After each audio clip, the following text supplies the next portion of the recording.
Donna. I've got it Okay. on my phone. I can see when it's live. I think we're live.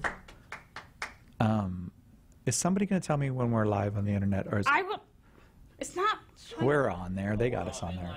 Yeah, we're just messing with you. Oh my gosh. Hi, my name is Cy Kellett. I'm the host of Catholic Answers Live. Delighted to have you with us. Thanks for joining us a few minutes before the show here. As we do every now and then, we start the show a little early.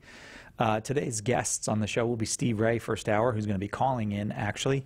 And second hour will be Carlo Broussard, who's going to be in studio with us. But right now we have in studio with us two folks who came from far, far away from the mountains of California where bears live, and from the suburbs of Chicago where mafia figures of old live, or I don't know, or maybe the graves of the mafia figures of old are there. I don't know where Al Capone is buried, but not in Naperville, probably.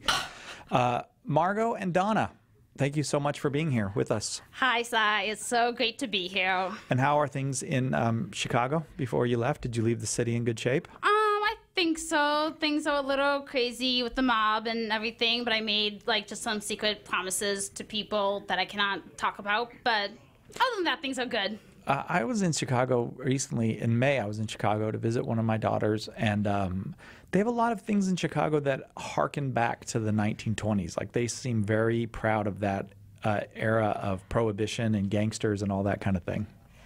Yeah, I can't say anything about that. I'm sworn to secrecy. Oh, you can't? You're not allowed to talk about it. Donna, No. when I said you come from the mountains of California where bears live, that is actually true, right? It is actually true. Up by the big, giant, most beautiful alpine lake in the world. The most beautiful Lake Tahoe in the world, yes. The most beautiful Lake Tahoe in the world. Yes, And are we yes. keeping Tahoe blue? Because all around Southern California, I see these bumper stickers that say, keep Tahoe blue. I haven't been up there to check. Is it blue? It's very blue. Yeah. It's the bluest blue you'll ever see. I don't understand how those bumper stickers are helping the cause, though. Like, what are they proposing? Is there some evil person who's trying to de-bluify Lake Tahoe, or? No, we just want to keep people aware that come there because they like don't think throw your it's- trash in there or something. Exactly. I got exactly. it. All right, it is a beautiful place, Lake Tahoe. Lake Tahoe, a funny place because half of it is in one state and a third of it is in another state. Well, Yeah, that's not three-quarters quite, that's of not it is possible in, math, is in California, and Three-quarters of the it's rest of the little part, the good part. Just kidding. Just kidding. the good part is in Nevada? Nevada. Nevada, excuse me. It's so in Nevada. are you on the Nevada side? I am on the Nevada side, yes. Oh, so you're a Nevadan. Nevada, yeah, South Shore, Lake Tahoe. And what's the nearest big city to you? Reno. And how big a city is Reno? Like a trillion people? Oh no, Maybe no, 2 billion? not that many. You know, a Hundreds, few hundred thousand. A few 100,000 people. Yeah, and then there's Sacramento And to the west of us.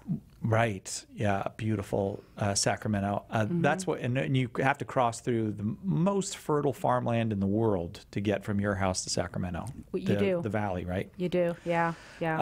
Okay, so now is Reno? Do they allow gambling in Reno, like in Vegas? Or Lots and lots of gambling. Yes, lots and lots of sinful things. Now, gambling is not inherently sinful. No. It can be. It can As almost anything can be. I mean, even eating. You know? Exactly. Although eating's probably has less of a taint to it than yes. gambling does. But so is it like a little Las Vegas? It is a little. Is there a strip there and all that? It's a little Las Vegas. Yes, it's the biggest little city in the world. Is that what they call it? The biggest little city in the world? Yes, And can you play blackjack there? you can. Do you know how to play blackjack? No. No?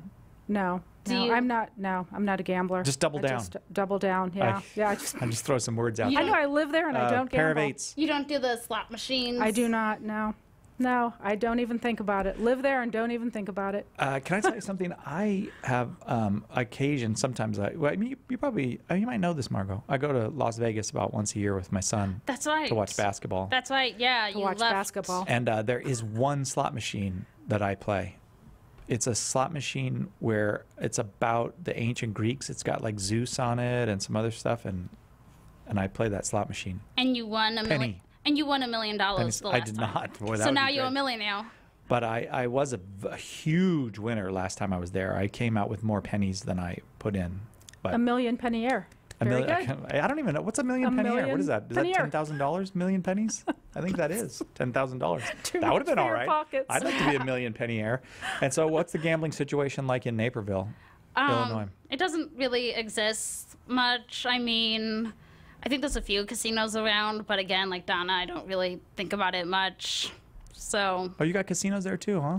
I mean, They're on. Are they excuse me, Casinos. Indian casinos? no, they're just regular casinos, but I've never actually been in one. So, Boy, you seem like such a rough and tumble kind of person. You seem like you would hang out in rough places. yeah, I basically mean, I like to hang out at the Adoration Chapel sometimes. Good for you, Margo. So, I mean, that I get like kind of off with Jesus sometimes, but So, Margo, many people Saint think of you as Margo. the #1 fan of Catholic Answers Live, and we're extremely grateful for that. I don't know if we have a #2 fan. yeah, Do we have Hello? other? Do we have other Hello? fans? Are you a fan Hello? too? Okay. Yeah. I know you're a bigger I'll be a fan number of. two. You're a bigger fan you of can be Patrick number Madrid than two, you are but I of mean, us. I've had to already like point out people to you and like tell you like who people are around the office. So I mean, I don't know if you Around can the quite office. get to Around the office. From the Okay. I don't know if you can quite get to my level quite yet, but I don't No, know. nobody's at your level. Even Nobody. I ask Margo things if I don't know them. Don't I'm not even gonna- wanna try. But I want to ask you this: how did you become a fan of Catholic Answers? Well, the short version is that I used Catholic.com, the website, for a long time just to look up answers Yeah. to questions, and I just wanted to give people quick answers on Facebook or whatever. And then one time, finally, in the summer of 2015, I tuned in to a show. Or maybe I just like listened to an audio clip on the website, and I think it was with Trent Horn, and the host at the time was Patrick Coffin. Whoa. Sorry to mention the name. Oh, did we Sorry forget to mention to? No, sorry we don't. to mention the name. We but can't mention Patrick the Coffin. It makes me person- nervous, the and I don't. person- I can't work the with that man- kind of anxiety. The man who was. What if he the comes host- back? No. Then I'm doomed. I have to go back to my old job, this is which part is of my story. cleaning The bright license side. plates. I mean, I tuned into Catholic No, Answers. you were the bright side Yes. guy. I tuned into Catholic Answers when Cy was hosting. Yeah, right, sure. Okay, so Patrick Coffin. So yeah, so Hey, you. wait, can I interrupt you for a quick second? I'm sorry, I know I've interrupted you 5 times now, but Donna and I saw a movie last night, and Yes. Patrick Coffin was in it. Yes, unprotected. I'm sitting there watching a movie, and then I'm having an anxiety attack because there's Patrick Coffin. His face is like 12 feet tall. Well, you need to it was take. terrifying. You just need to take some of those like chill pills and Yeah, right. calm down and not drink the soda that has the brand label on it. Oh, Gotta hide that. my bad. Excuse me. Okay. You go ahead and talk. I'll just quietly drink over here. So you listen to Patrick Coffin. Yeah, so I listened to. Don't choke. Where are the Go ahead, you cookies? talk. I'll be Where are the quietly cookies? drinking over here. Why did I come here, people? Why right. did I come here? Anyway, so I was listening. We're to all asking that, no, sorry. Go ahead. I was listening to Patrick Coffin and Trent Horn, and there was something about Patrick that was really appealing to me. And so, long story short, I find out that he and I both share a love of Venerable Fulton J. Sheen. Oh, yeah. Right. So then I got hooked on Catholic Answers, and I started getting to know people just through Facebook, because I basically live on Facebook, for anyone who doesn't know that. Hi to all the Facebook people out there. I'm usually in the comment section, but today I'm actually here in studio, so... I'm usually in the usually comment comment section, section. but now I've come out of the computer into the real world. I'm usually in the Yes. comment section too, and here I am with Mark. Yes, we're both and here Sarah. in person. It's great. But so anyway, so I got hooked on Catholic Answers, and I went to the conference for the first time in March of 2016. And funnily enough, Cy was at the conference, but I had no idea who Cy Kellett was in March 2016. So I didn't either. I had not yet discovered myself. You were but- in the hallway that year. I was I in saw the hallway? You. Yeah, Yeah, you were in the hallway. working for You're- Immaculate Heart Yeah, Radio. yeah, you were I around the prob- corner in the I probably hallway. saw you, but just had no idea who you were, or that you would, be the host in the. You probably did fancy like one of chair. these. You just here I am on the corner. You're just walking by me. You look over and you say to yourself, "Whoa, who's that?" And then you just keep walking. That's Oh, probably. Yeah. she was just That's- Patrick. yeah. Patrick Coffin. know. But- Just Patrick Coffin. Okay, so Just- go ahead, Margo. Sorry I So, keep interrupting you. Anyways, I went to that conference. It was great, and then I was upset when Patrick announced he was leaving at the end of September of 2016. But then I was so delighted when Cy started. Wait, was it September of 2016? Yes, you're right. Yes. Okay, sorry. I beg your pardon. She knows Yes. the date. Yeah, right. September 30th, 2016. No. Uh huh. The day the music died. Yes, but then so there was period of 3 The day that months. Cy arrived. There was 3 months No.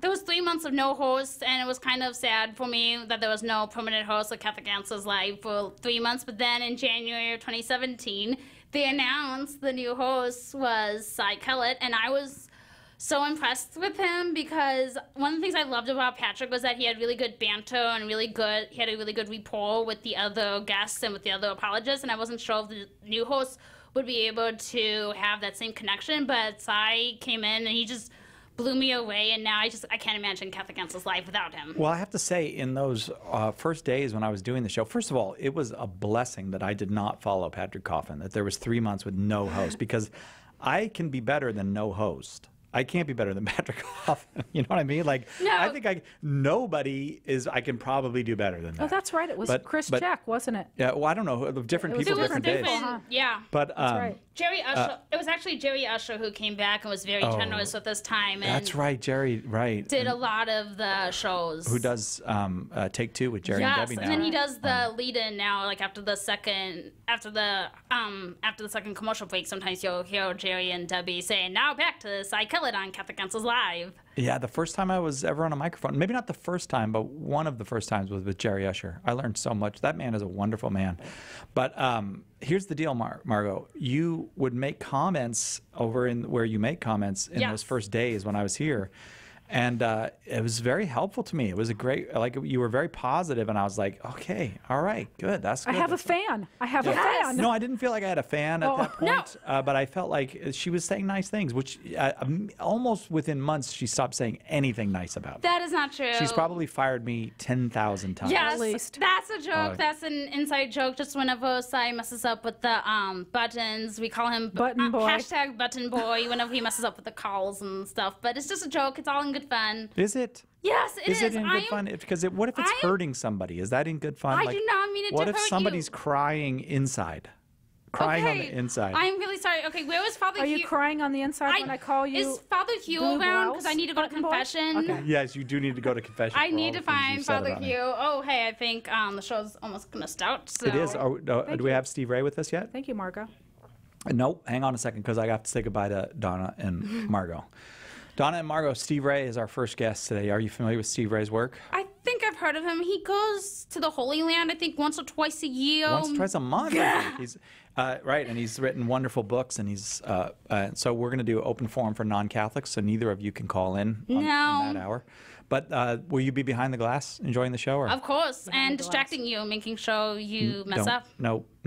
Don't do that. I just wanted to say Steve Ray is one of my favorite converts. Yes. I know, He's isn't he? He is. fantastic. He He can't is hear us right now, but fantastic. if he could, he's magnificent. Yes. All right. Well, you have to get out of here, or there's no Steve Ray. Yeah, It's like there's music. Okay, guys, somebody enjoy, left her glasses there. Is it? enjoy the show. Bye, Margot. Bye, Donna. Thanks for coming in. See you at the conference tomorrow. Chris Check is here. You are in trouble. Chris, yeah, that's my cheat sheet. You want to read it? Oh, I need that cheat sheet. You're right. Yeah.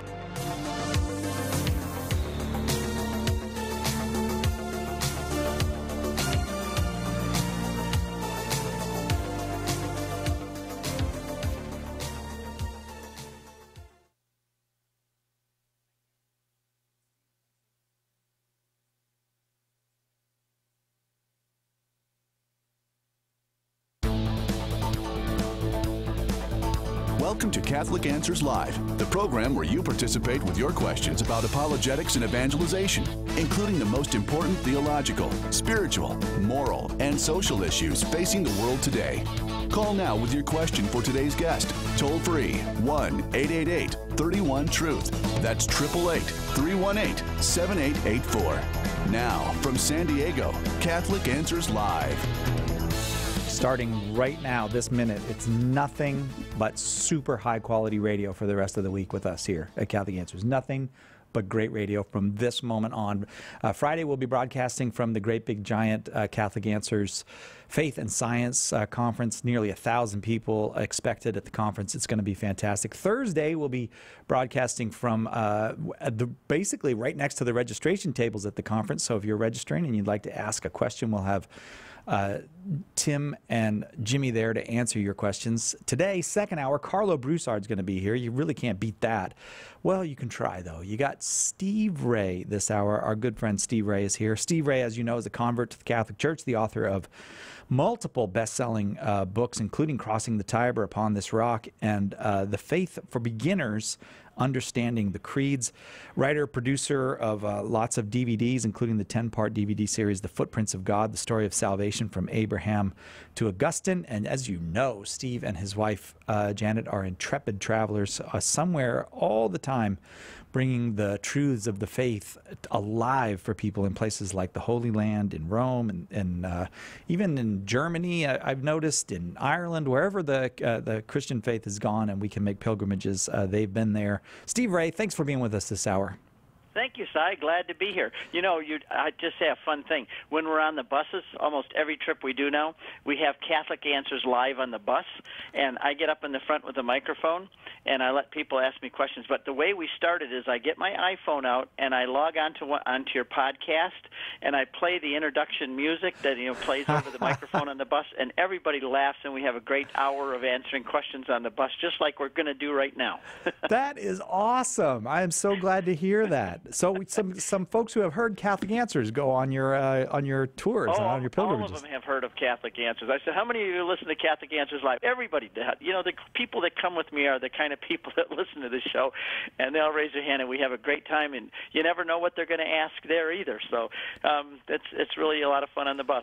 Well, this hour that we're about to do with you is one of my favorite topics. I love this hour. It's open forum for non-Catholics. So if you're not a Catholic and you have a question about the Catholic faith, or maybe you got a complaint about the Catholic faith, we'll take that as well. Any opportunity to talk to you about the Catholic faith, you just dial 888-318-7884. And you get to talk with Steve Ray about any aspect of the Catholic faith, Catholic history, Catholic sacraments, Catholic understandings about the Bible. And Steve is the guy to do it because, as I mentioned, he's a convert to the Catholic faith. He knew his Bible long before he came into the church, and he hasn't let up one bit in his pursuit of a more complete, constantly learning to have a more complete understanding of the faith. And it goes on and on, doesn't it, Steve? You could study every minute of your life. I still can't believe I'm Catholic, I'll have to say that the first couple of years, I used to be, my wife would wake me up in the middle of the night. I'd be sweating and tossing in the bed, and she'd say, Steve, wake up, you're having a nightmare. I said, really? Oh, I was. Oh, yeah. I said, that was a terrible nightmare. I just dreamt that we'd become Catholic. Oh. And she said, Steve, we did. And I thought for a minute, oh, yeah, and I rolled over and went back to sleep. But that happened for quite a few years afterwards. That is a funny reaction. Now, do you think that's because you're raised as a Baptist or evangelical Protestant? I was pretty. Our family was pretty Baptist, yeah. And my wife was raised Presbyterian. And her family was not anti-Catholic. They were kind of nominal. They're not the kind that studied the Bible and prayed and all this. I mean, they just went to church, and they were good American nominal Presbyterians. However, my parents were converts. They were good American pagans. And in 1953, Billy Graham came to Detroit, and my mom and dad heard him. So they were very passionate Baptists. And along with learning that Jesus died for their sins and they'd go to heaven, the second thing they learned was the Catholics were all going to hell and they needed to get them all saved. So that's kind of the environment I was raised in. And then here you are, one of us.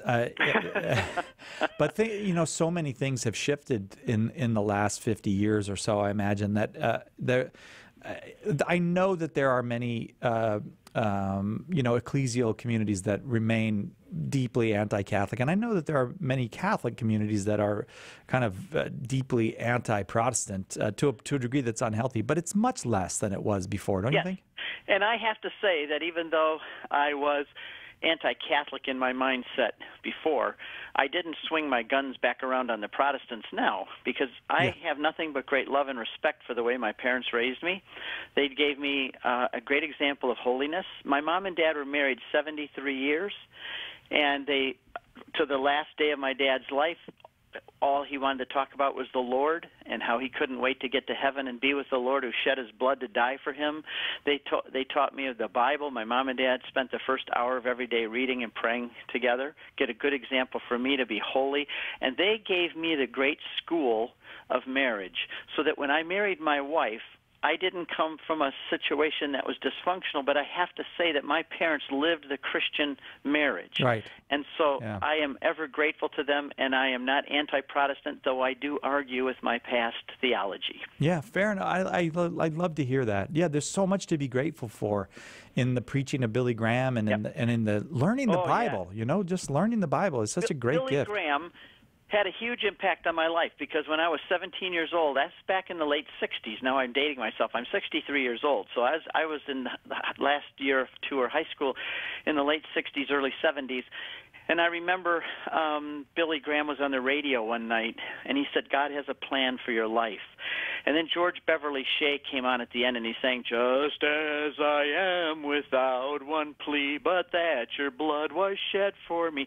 I was a 17-year-old, long-haired, bell-bottom, hippie, rebellious kid, and I went outside, and I walked down the country road. I had tears in my eyes, and I said, Jesus, I'm only 17 years old, but tonight I'm going to give my life to you. Praise God. And that was because of Billy Graham. Yeah. And that was the most important moment of my life. It set the trajectory for everything I did from that point on. So I love Billy Graham, and I love what he did. And I love what he said before he died. He says, I'm going to be going somewhere. Don't look for me here. I'm changing my address. Well, so there it is. Steve Ray, the perfect guy to talk to. If you're not a Catholic, you don't have to be a Christian either. I mean, we're not just talking about non-Catholic Christians. If you have no faith at all, if you practice another faith, you are welcome to call 888-318-7884. If you prefer the spelled version, it's 888-31-TRUTH. 888-31-TRUTH gets you on with Steve Ray. Lots of calls already, Steve, shall we? Sure. All right, Rob, in Oklahoma City, you are up first with Steve Ray. Your question, please.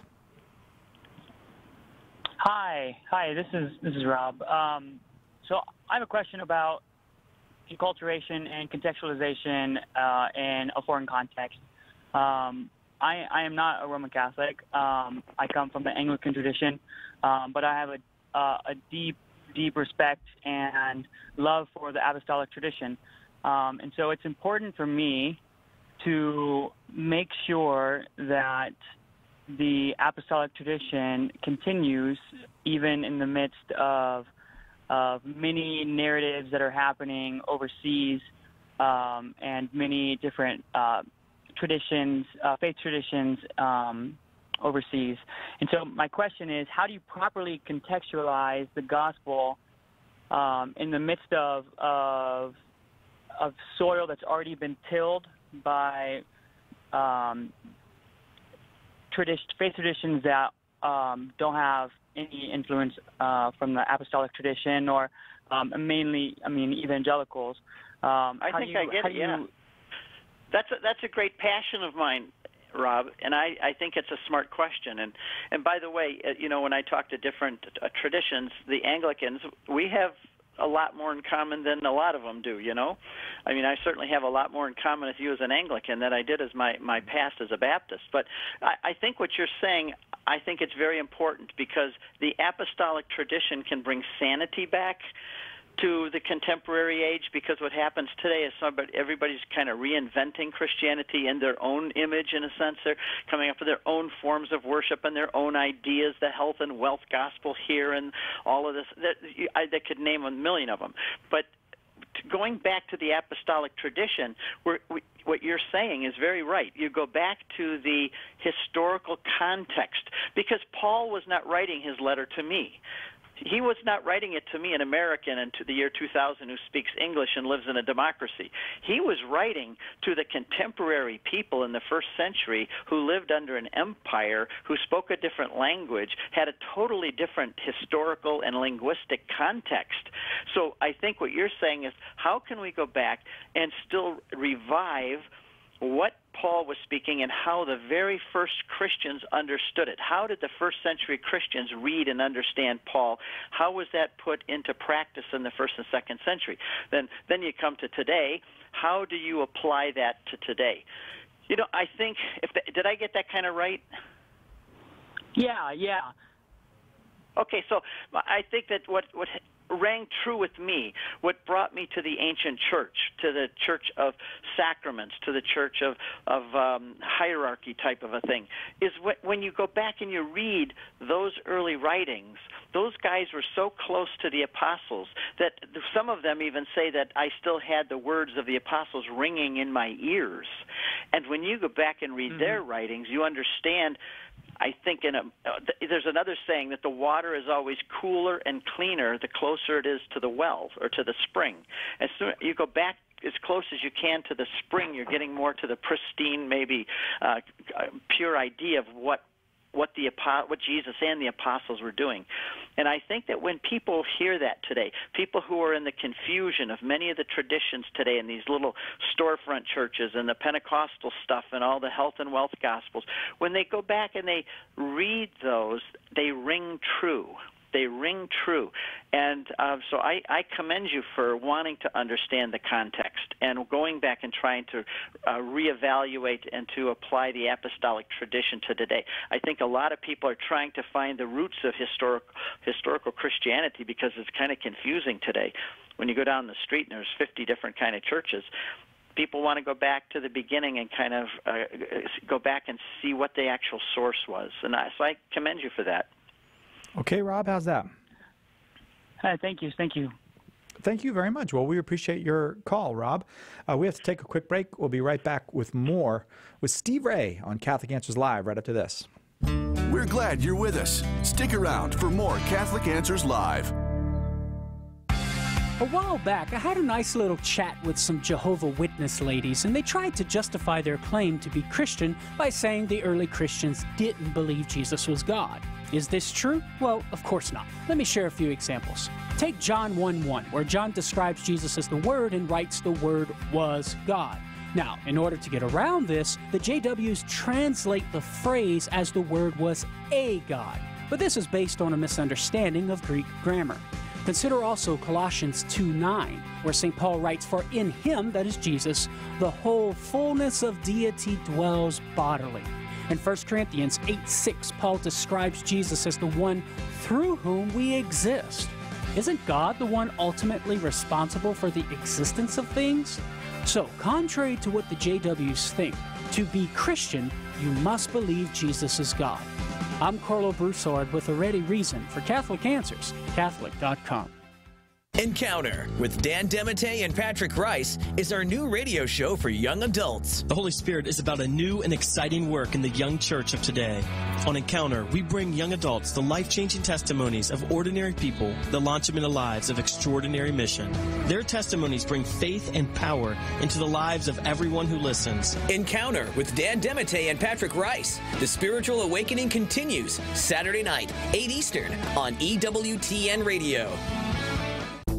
Call now with your question, 888-318-7884. This is Catholic Answers Live. Welcome back to Catholic Answers Live, open forum for non-Catholics this hour. If you are not a Catholic and you have a question about the Catholic faith, maybe a challenge you want to pose us about the Catholic faith, maybe there's something you don't like about us Catholics, it's all welcome. There are many, many people who may have a question that's been, I've never understood this about Catholics. Maybe you were raised in a Buddhist or Hindu or Shinto or Muslim or maybe non-faith home, and you've always wondered something about the Catholic faith. Well, we have Steve Ray with us today, himself a convert to the Catholic faith, a very knowledgeable one, however, he wrote a book called The Faith for Beginners, Understanding the Creeds, and that's a great place to start if you would like to know about the Catholic faith. 888-318-7884 is the number.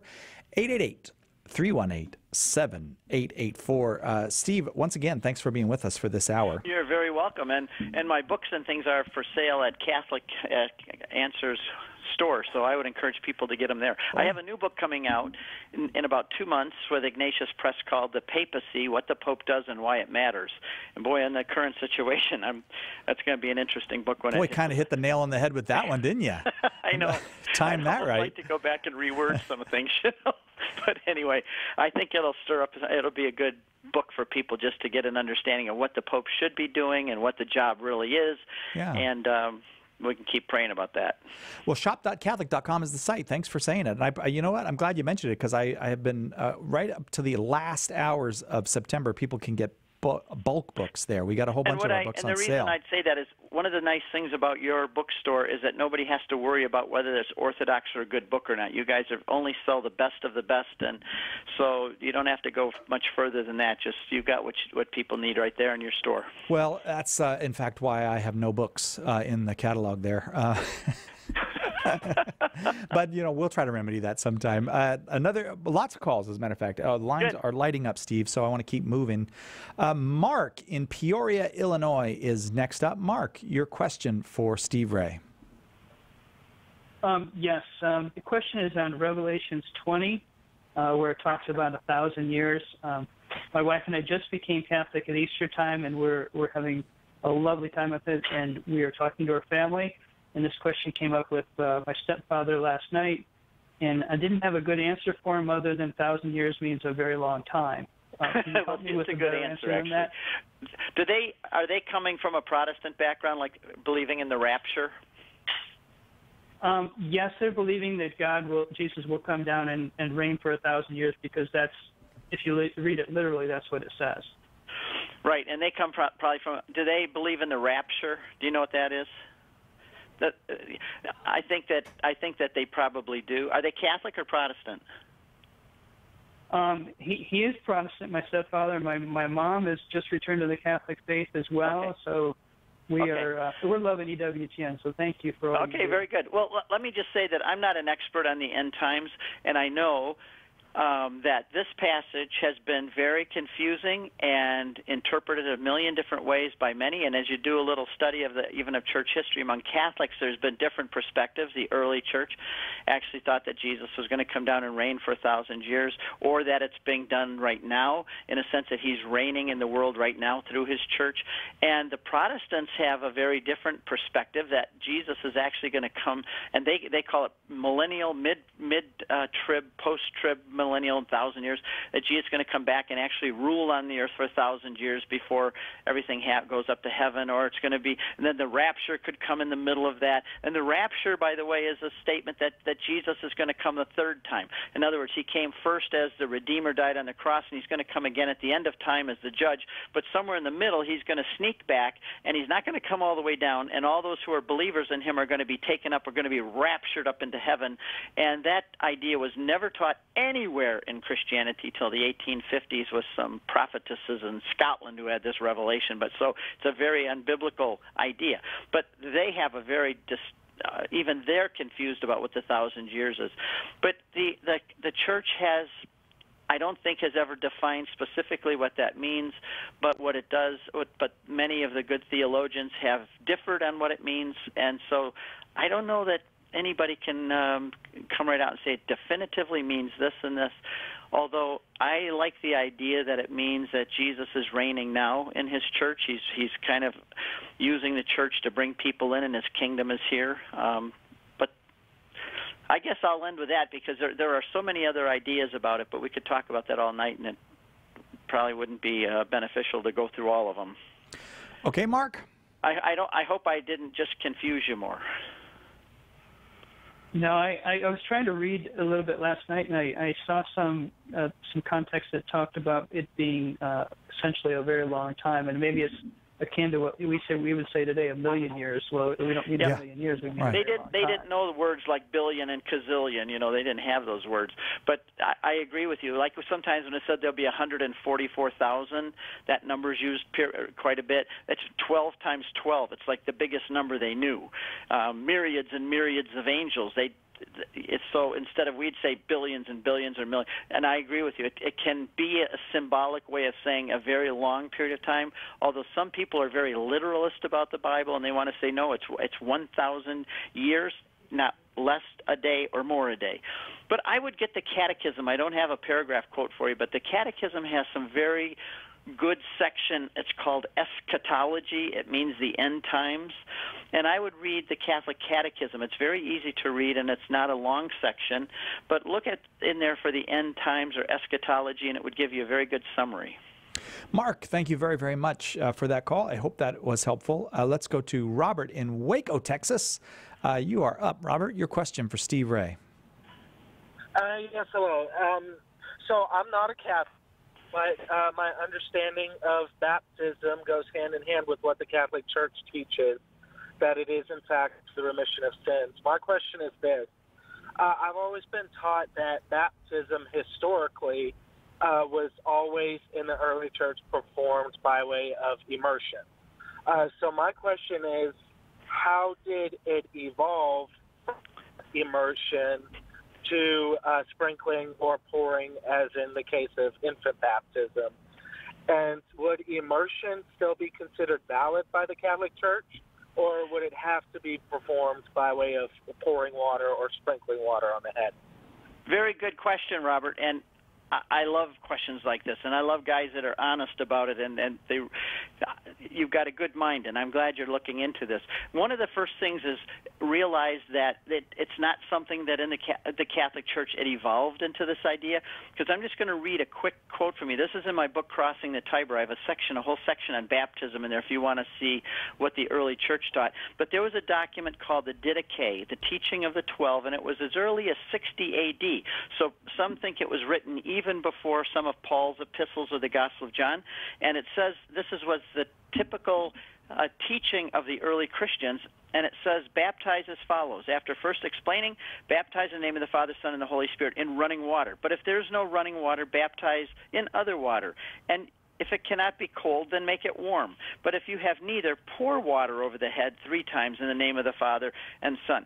So what the point is here is that even in the early church, they knew that having a baptismal tank, like we used to have in our Baptist church, there was actually behind the pulpit and behind there was a tank, and we'd fill that up with water, and the pastor would go in and dunk people in the water. And I personally myself was baptized in Green Lake in Michigan here. We were baptized, a little church we went to, we all baptized out in that lake. My dad even baptized my brother in our swimming pool, believe it or not.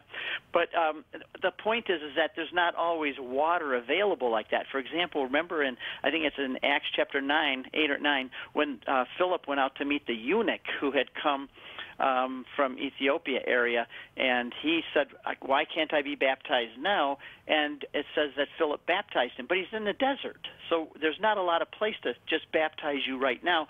So that's why the church and Christians from the very beginning said that immersion is the best. Okay, that represents the best, because when we're baptized, it says in Romans chapter 6 that do you not know that you were baptized into Christ's death, so that you could then be raised again to new life. And baptism is the best symbol or picture of us going down into the water and dying, and then coming back up out again in new life, which is what baptism brings to us, is that new life in Christ. And you said you believe in baptismal regeneration as we do. But if you don't have that water, then it became just as legitimate to pour water or to sprinkle water. And so the church has always held that all 3 of those are effective, efficient, and acceptable ways to baptize, but of course the immersion always is probably the best representation and the best way to do it. All 3 are legitimate. How's that, Robert? Okay, that makes perfect sense, and I've never had it so concisely answered, and I was completely unaware that the Catholic Church did, in fact, in cases baptized by immersion, so I learned something new today. Is it okay if I ask perhaps one more question? It's going to have to be pretty quick, but you're welcome to it. Yeah, we're just not going to have very much time. Okay, thank you so much. My question is, what is the Catholic view of a person who has been baptized for the remission of sins by someone other than a Catholic priest? Does the Catholic Very good idea. Very good question. That question came up in the early church as well. What happens if a heretic baptizes someone in the name of the Father, Son, and the Holy Spirit with water? The church has always taught that if you are baptized, it doesn't have to be by a Catholic priest. And when I came into the Catholic Church, for example, and my wife, she was baptized as an infant in a Presbyterian church. I was baptized in a lake out at camp by somebody who is not at all a priest or anything else. It's just a layman, just a guy. So the whole idea then was that the Catholic Church taught that as long as you're baptized with water in the name of the Father, Son, and the Holy Spirit with the intent, it's valid. Robert, thanks so much for that quick question. Hey, stay right there. We'll be right back after this on Catholic Answers Live.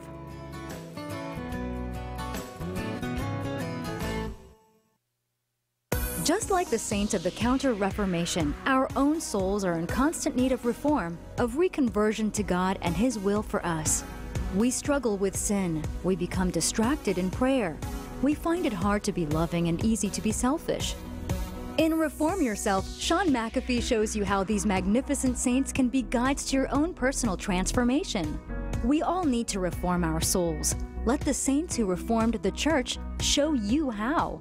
Order your copy of Reform Yourself today by calling 1-888-291-8000, visiting the shop at Catholic.com, or asking for it at a good Catholic bookstore near you. A generation ago, Christian parents didn't have to worry about how to explain transgenderism to their 9-year-old or help their teenager deal with mockery at school for believing in traditional marriage. But today, as our culture's moral center continues to fly apart, and with every form of deviance publicly aired and celebrated, we have no choice but to equip our kids to understand about such issues. In Made This Way, How to Prepare Kids to Face Today's Tough Moral Issues, Layla Miller and Trent Horn give parents the crucial tools and techniques to form children with the understanding they need, appropriate to their age and maturity level, to meet the world's challenges. Silence can no longer be an option. If we're not teaching our children how to understand tough moral issues, then the world will. Read Made This Way and learn how to give your kids a firm foundation on which to build a life of moral clarity and happiness. Order your copy of Made This Way today by calling 1-888-291-8000 or logging on to the shop at Catholic.com. Do you get distracted at Mass? Let's discuss what distracts you and what it says about our spiritual development on tomorrow's Take Two with Jerry and Debbie. Now let's return to Catholic Answers Live with Cy Kellett.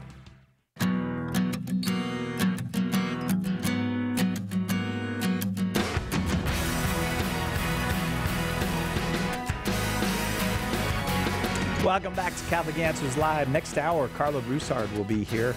We're going to talk with Carlo about, well, which Catholic doctrine troubles you. If there's a particular doctrine of the Catholic Church, whether it's something having to do with nature of Mary or tradition or maybe even a moral teaching in Catholic Church, or whatever is doctrinal in the Catholic Church, if you got a problem with one of them, then you're going to want to call next hour and talk with Carlo Broussard. This hour, open forum for non-Catholics. If you're not a Catholic and you got a question about the Catholic faith, whatever it is, we welcome it. 888-31-TRUTH is the number. 888-318-7884. Taking your calls, Steve Ray. Steve is a convert to the Catholic Church, author of many things, including Crossing the Tiber, Upon This Rock, and as we mentioned a couple times the last part of the hour, The Faith for Beginners, Understanding the Creeds.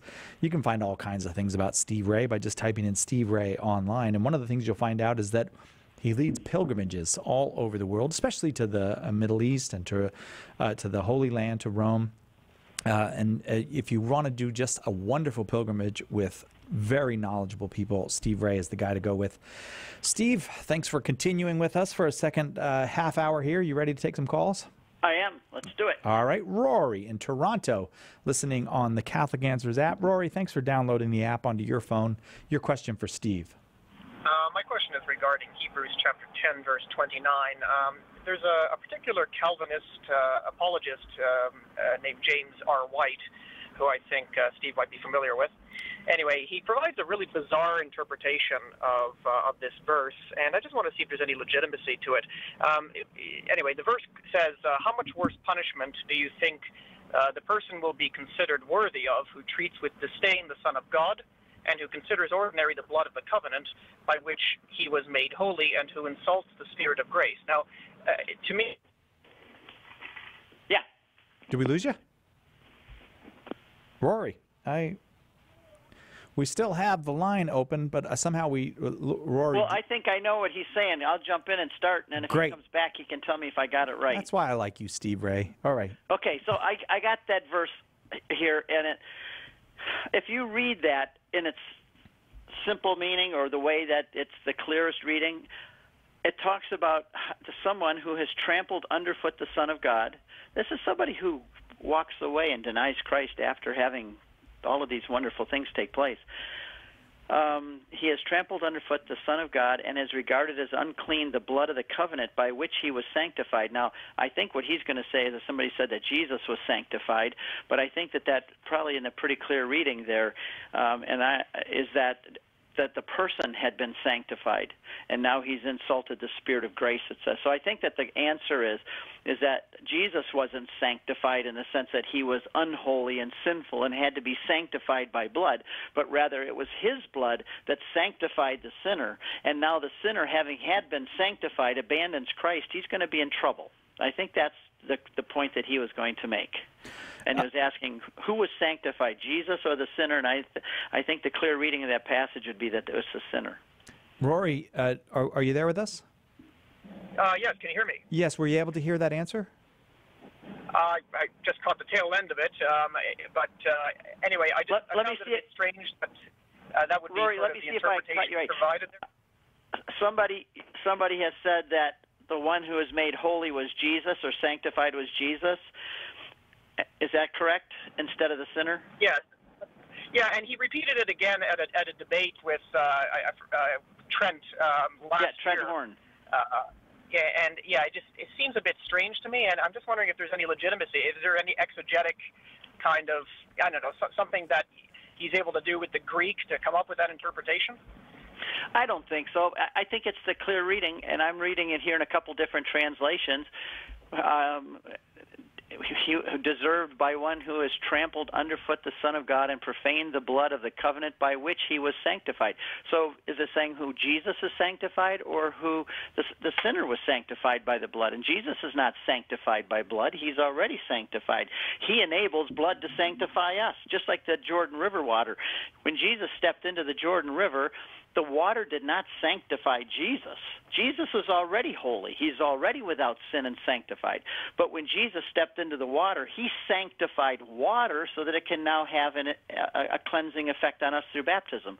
So I would say here that the plain reading of that, without going into a lot of study here in the Greek and so on, the plain reading of that is that the sinner has been justified, and now that he's walked away from Christ, he's going to be in big trouble.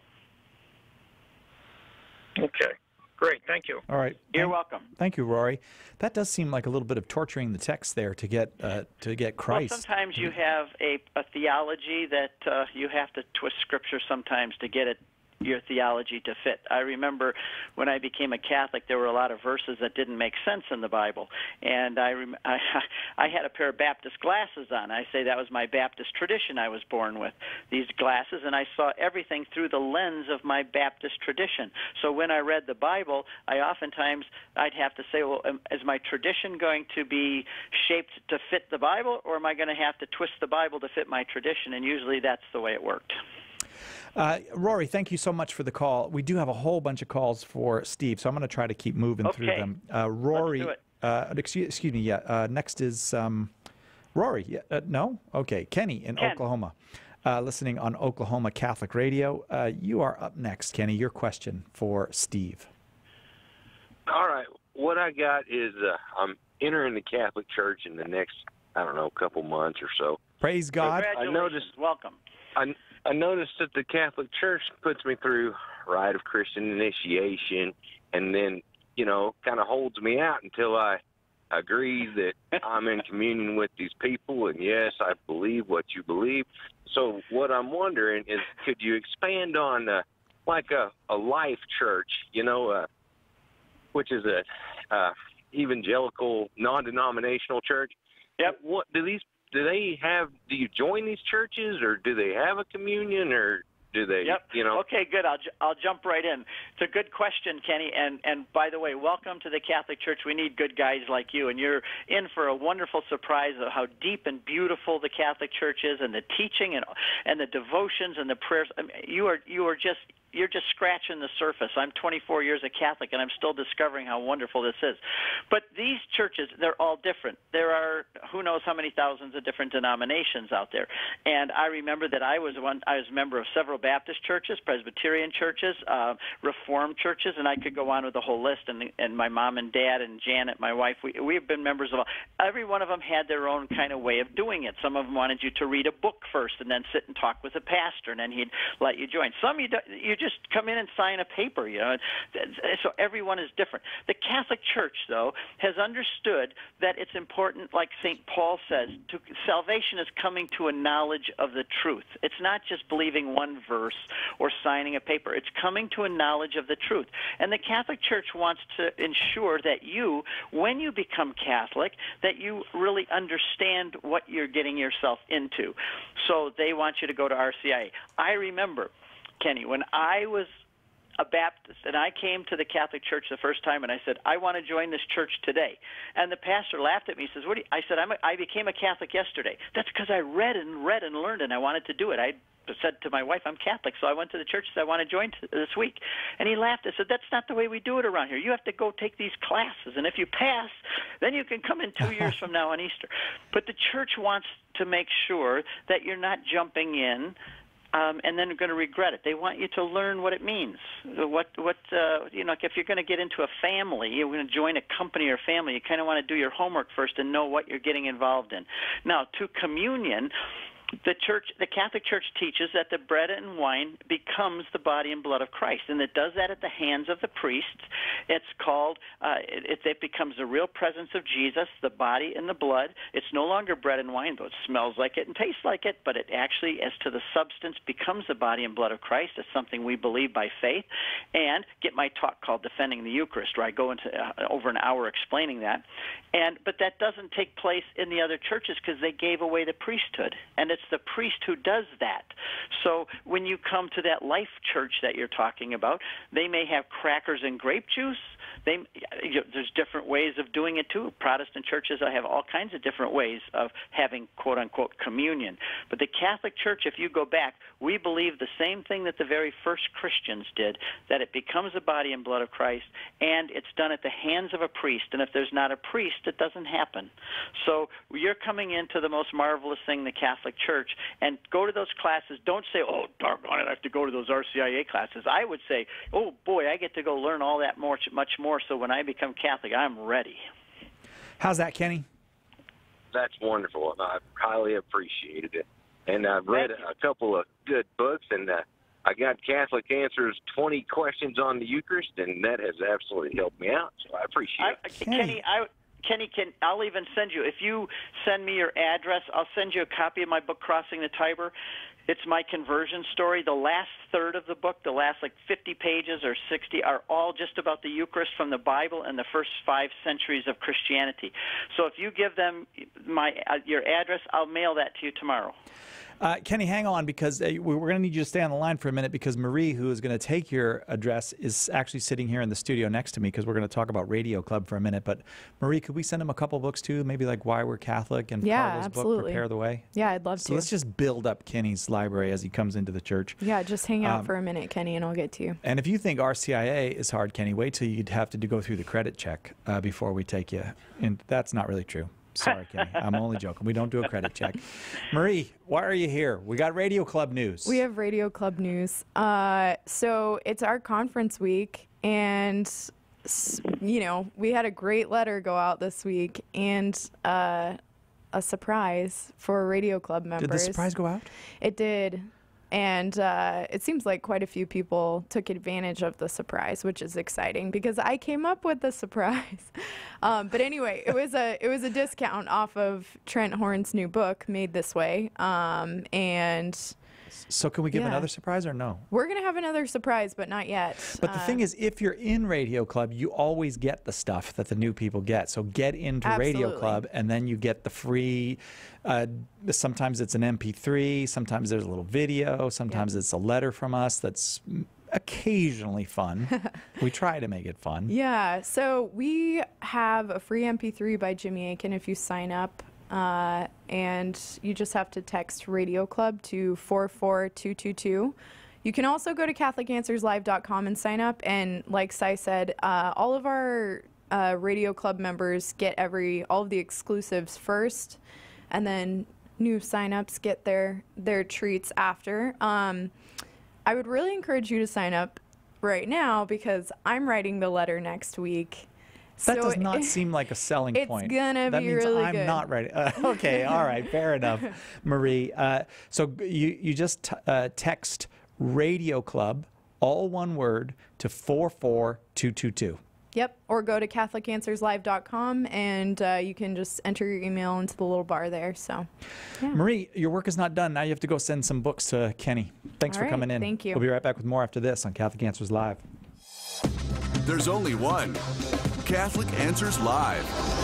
EWTN, communicating the faith. I had to go through fear, and thank God that I overcame the fear, and I just left it up to God, and now there's no more fear, there's just acceptance, and I'm just learning to listen. If you want to be closer to God, you just need to keep following His rules, and your application, your radio station, has helped me to always be positive and continue to listen to the rules and obey. EWTN.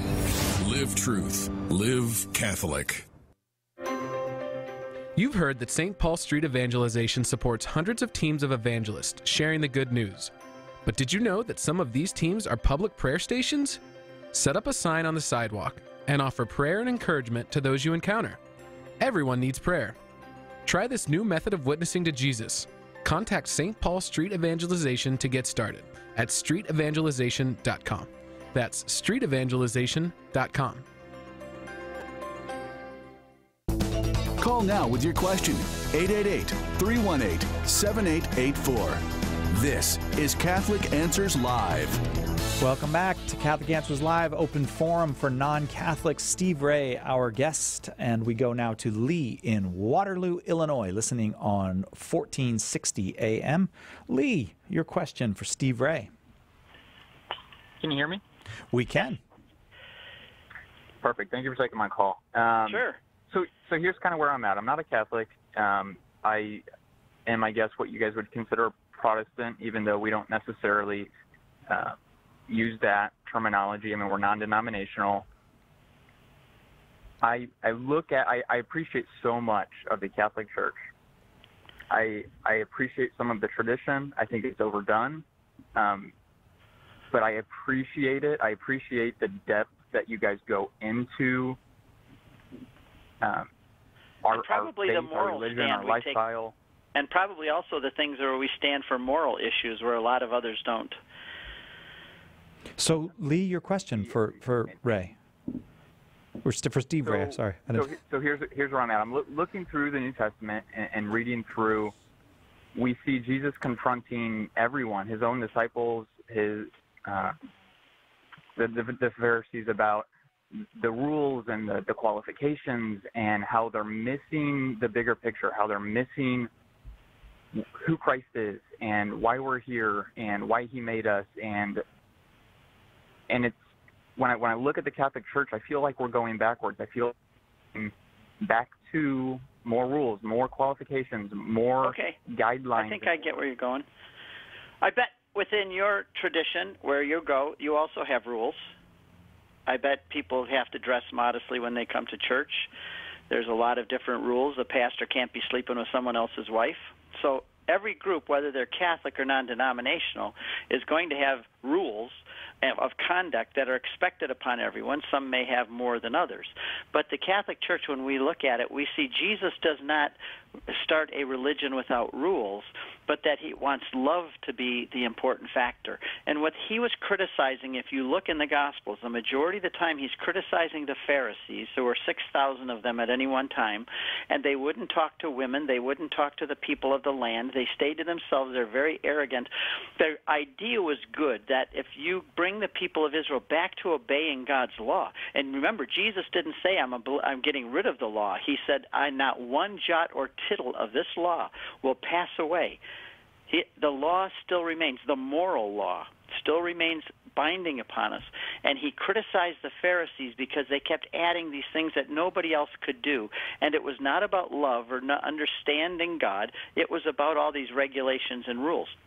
Now, the Catholic Church doesn't do that. It's trying to impose a morality on us because the Bible says in Hebrews 12:14 that live at peace with all men and attain holiness, without which you will never see the Lord. Not just forgiveness of sins, but we have to become holy. And the church is trying to establish the fact and help us through rules, just like I have children. I did. They're all grown now. But we had rules and regulations. Why? To oppress them? To keep them from knowing and having a full life? No. But if they did not have sex before marriage, and they didn't do drugs, and they don't go out drinking parties, I had lots of rules and traditions for my kids, but guess what? They're all wonderful kids today. Those rules helped give them the context to live a holy life. And that's what the Catholic Church does. Somebody may not agree with all of them, but that's the purpose of it, is it's out of love. The church, we view it as our mother, and she's there to help us grow up to know and understand her son. And you don't do that by running around lascivious lifestyle. Catholic Church says these are the rules. These help us get to that point. Lee, what do you make of that?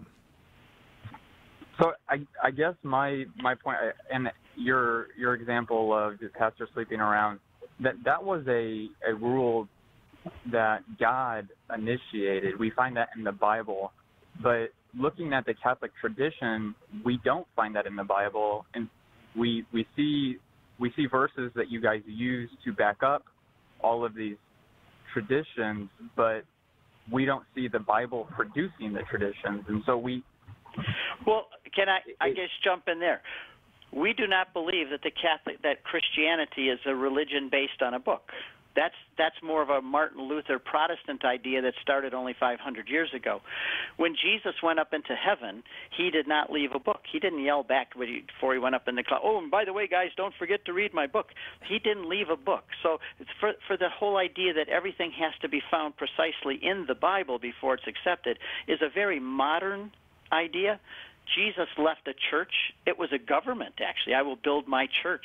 And I'm writing a paper right now on how the church of the original first century, Jesus was starting, was actually a new government that was leaving Israel to start its own governmental structure. And it had bishops and priests and deacons, and those were to govern a church. And Jesus gave them the authority to bind and to loose. That means to make rules and to make laws. It's very Jewish, by the way. You can't understand the New Testament or the Catholic Church without understanding how the Jewish faith worked.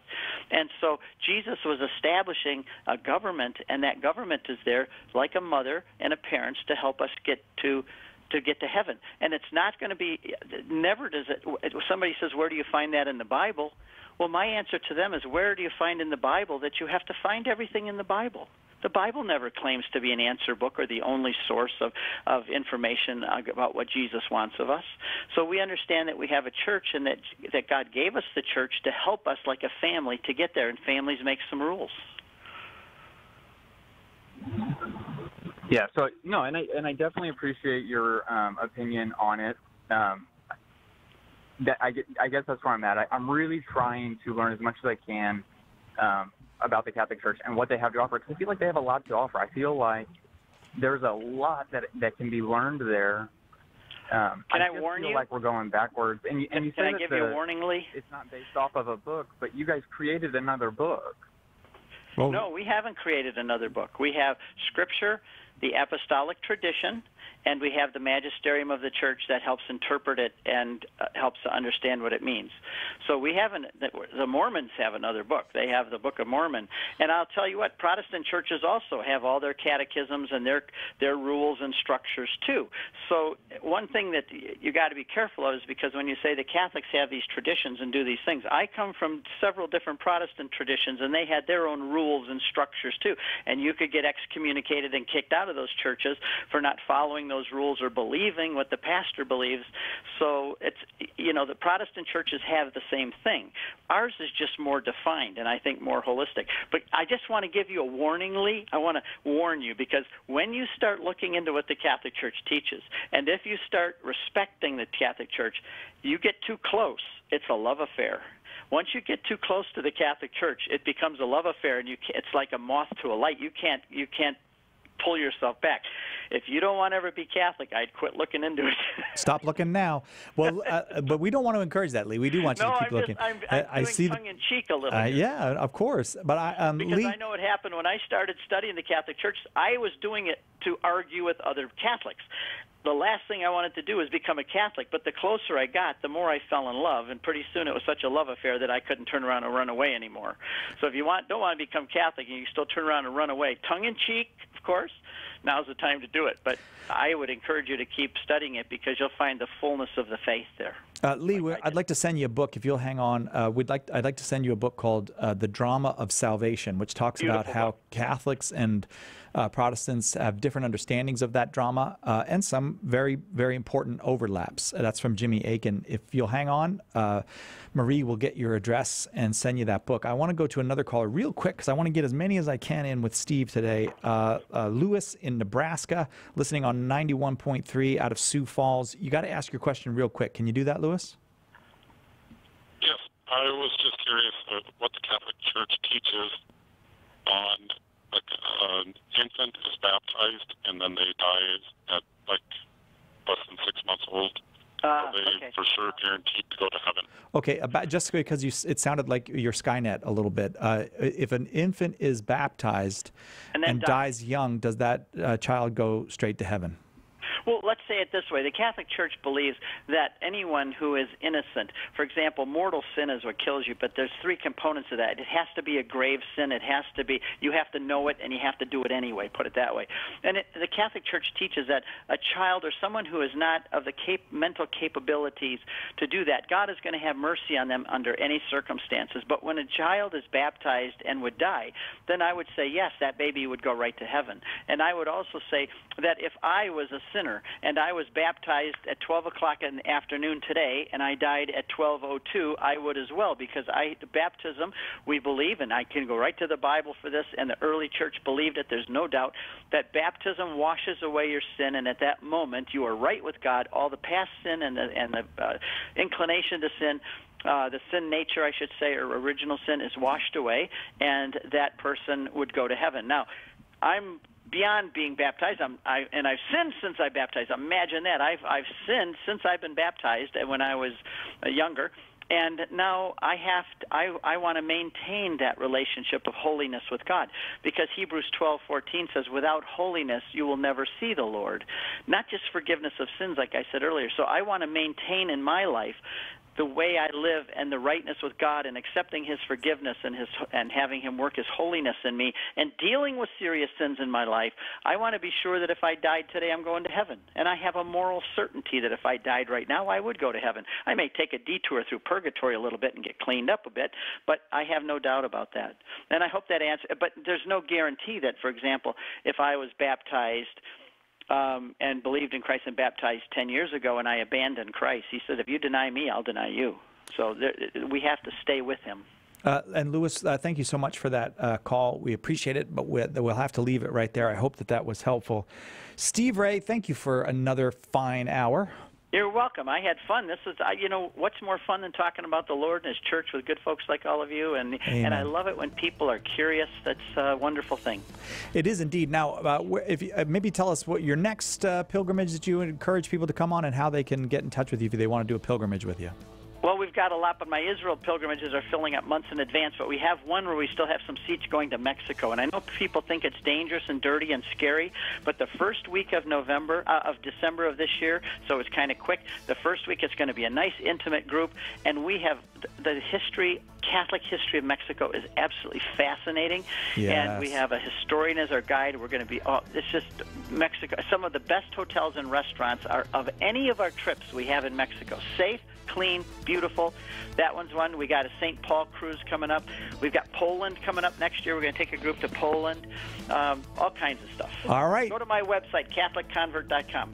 All right, we'll be right back for Cajun Time with Carlo Broussard on Catholic Answers Live, coming up next.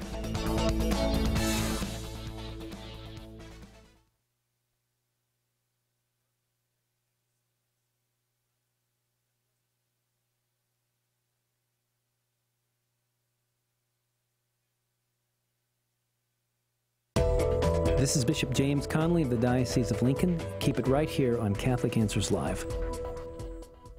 The theory goes like this. Just a few centuries after Christ's death, around the time the Roman Empire converted to Christianity, the true faith suffered a catastrophic falling away. Indeed, countless millions today profess a faith built on the idea of a great apostasy, the assumption that the early church quickly became broken beyond repair, requiring some new prophet or reformer to restore the pure teaching of Jesus and the apostles. This theory is popular, but it's also fiction.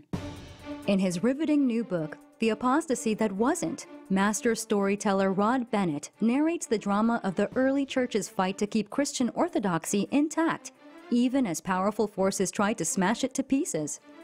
History comes alive amid imperial intrigue, military menace, and bitter theological debate, as a hero arises in the form of a homely little monk named Athanasius, who stands against the world to prove that there could never be a great apostasy because Jesus promised his church would never be broken.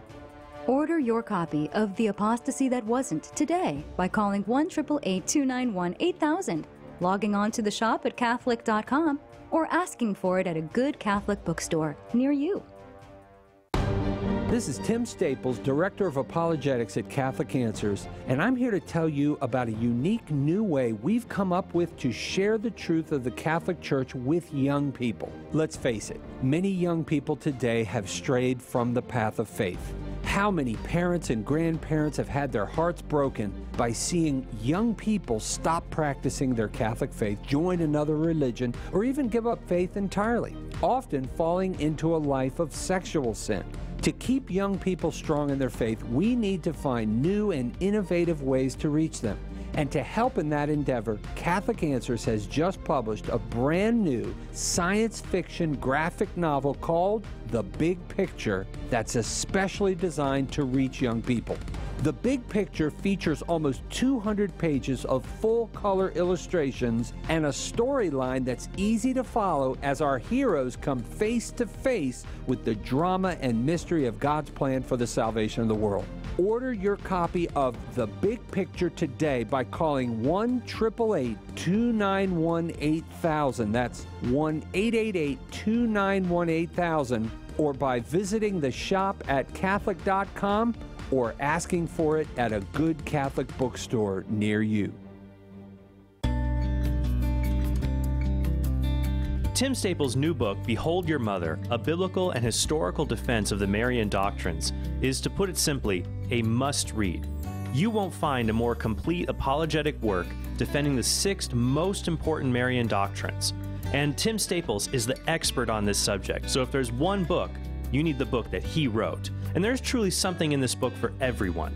Whether you're a non-Catholic, a Catholic who's beginning to learn to defend their faith, or even a seasoned apologist like me, you're going to learn some things in this book you did not know before. And you're going to be challenged to spiritually grow in devotion to Our Lady, who, as Tim says, always leads us to our Lord. So pick up a copy of Behold Your Mother by Tim Staples today, available from Catholic Answers Press at shop.catholic.com. That's shop.catholic.com.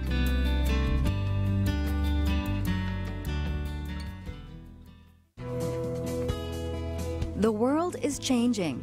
The days of picking up a paperback book or popping a DVD or compact disc in the player have given way to the digital age. The good news is that the shop at Catholic.com has joined the digital revolution. Check out the new digital platform at shop.Catholic.com, where all of our DVDs, books, and audio products are now available in digital form for you to purchase and download at your convenience, anywhere you go. For that matter, anywhere in the world. We've got hundreds of offerings, so visit shop.Catholic.com today and check out our selection. That's shop.Catholic.com.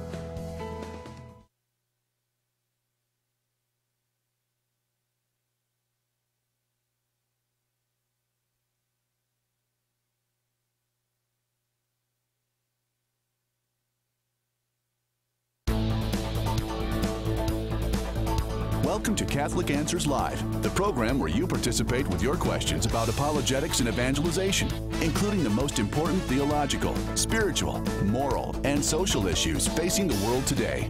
Call now with your question for today's guest. Toll free 1-888-31-TRUTH. That's 888-318-7884. Now, from San Diego, Catholic Answers Live.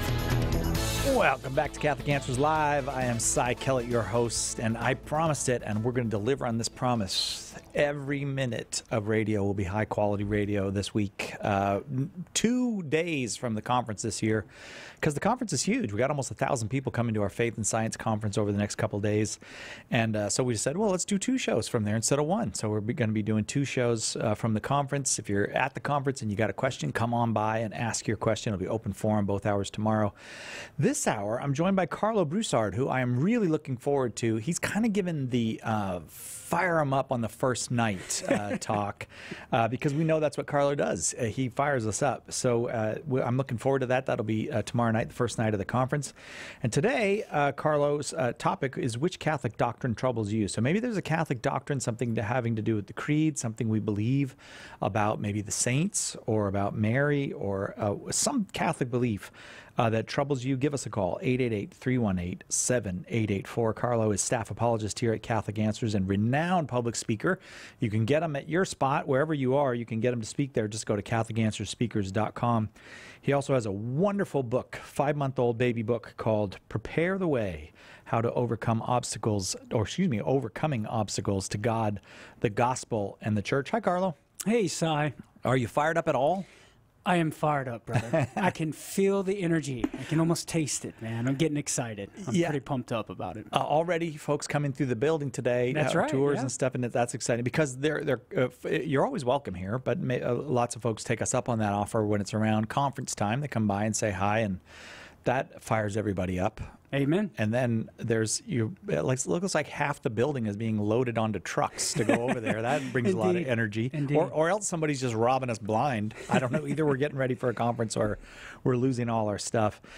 So maybe you're a Catholic, right? And lots of Catholics actually have particular doctrines that they struggle with. Sure. This is one of the things about being Catholic is that you might go, oh, that one I don't know what to make of that particular teaching. Yes, some Catholics may very well struggle, if they're not doubting it, although some Catholics would doubt certain doctrines within their heart and unfortunately aren't being faithful to the Holy Spirit, the trust in the Holy Spirit in guiding the church. But some Catholics may not doubt, but just simply struggle in wrestling to try to understand or reconcile certain teachings of the faith. So there's kind of a spectrum, even among Catholics, in how they go about questioning the church's teaching. Some do it just simply faith-seeking understanding, and some unfortunately have doubt within their heart, with expressing a lack of trust in the Holy Spirit guiding the church to teach a particular belief. But wherever you're at on that spectrum out there listening, we'd love to hear from you. And in any way that I can help folks try to overcome certain obstacles that they have to a particular belief that we hold to as Catholics, I'd be more than happy to do my best to try and help them.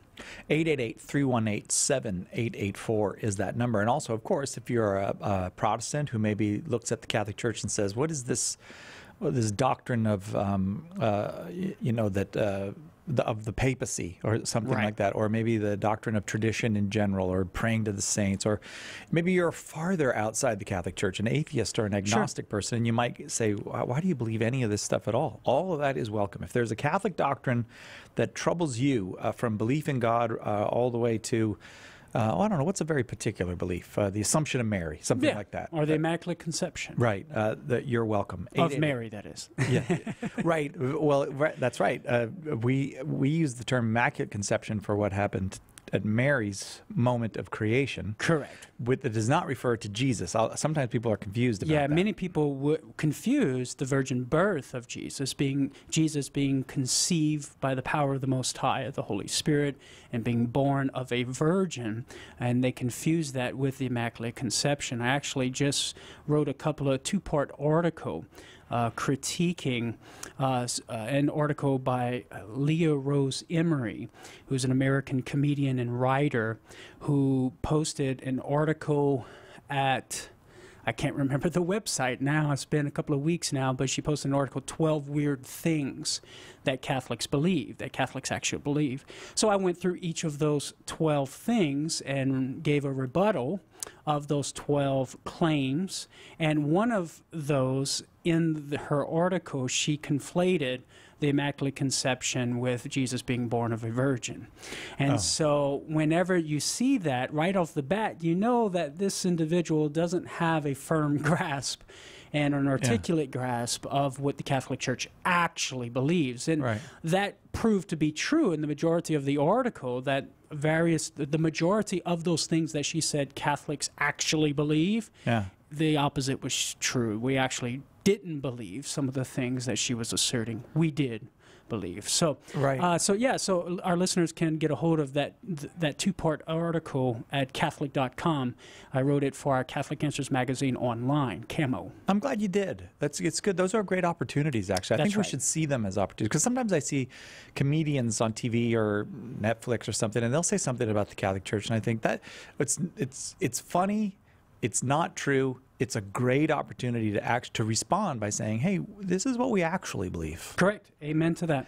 All right, already callers for you, Carlo. If you have a Catholic doctrine that gives you trouble, give us a call, 888-318-7884. We'll start out today with Paul in New Mexico, listening to EWTN on Channel 130, Sirius XM Satellite Radio. Paul, thanks for your call. Your question for Carlo. Thank you for taking my call. I have had to search within myself and also in Catholic doctrine and theology and spiritual readings to support my own concept of God, who's a very forgiving Father. And what I've learned in the tenets of the Church is that God not only is good, but goodness itself, and also he has the divine attribute of foreknowledge. So the question in me is, and the question for you is, knowing that God has foreknowledge and knowing that he is not only good but goodness himself, how is it that he can create a soul that is destined for hell? Right. Okay, well, Paul, first of all, for our listeners' sake, I know what you're referring to, but for our listeners' sake, I would want to be clear in understanding what you say by God creates a soul destined for hell. What I assume you're not saying is that God would create a soul destined for hell apart from any sin that he or she, that the person would commit, in the sense of a Calvinistic understanding of double predestination, that God sends some to hell, God creates some to go to heaven, regardless of what they do or don't do. I assume that's not what you're saying. So from what I hear, Paul, what you're asking is, okay, God has this foreknowledge. He knows that this person is going to reject him ultimately and eventually end up in hell. So why does he create the soul in the first place? Is that your question? It is the question, yes. Yeah, okay. Well, first of all, an important nuance here is that God doesn't have foreknowledge in the sense that he right now is going to know what's going in a contingent event that's going to happen like in the future. God has no future. So what's going to happen in our future from our perspective is present to God in his knowledge right here and right now, in that what theologians and philosophers call like the eternal now. So it's not like God has foreknowledge and knowing things as future. He knows things in their present reality, as I know Cy is sitting right now. And even though I have infallible knowledge that Cy is sitting right now, it doesn't take away from his freedom to stand if he wants. It's still a contingent fact.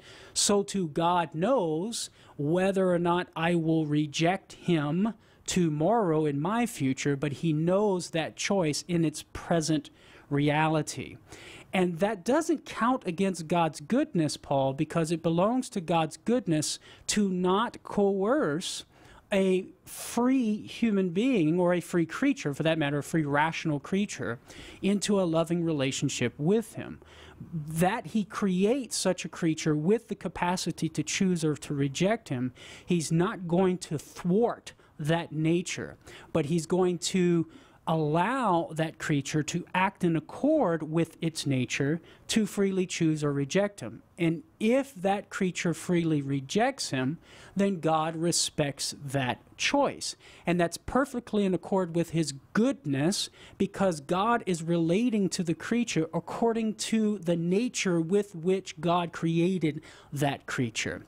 Now, concerning, well, when God creates, he immediately knows this soul is rejecting him, even though it's in the future from our perspective.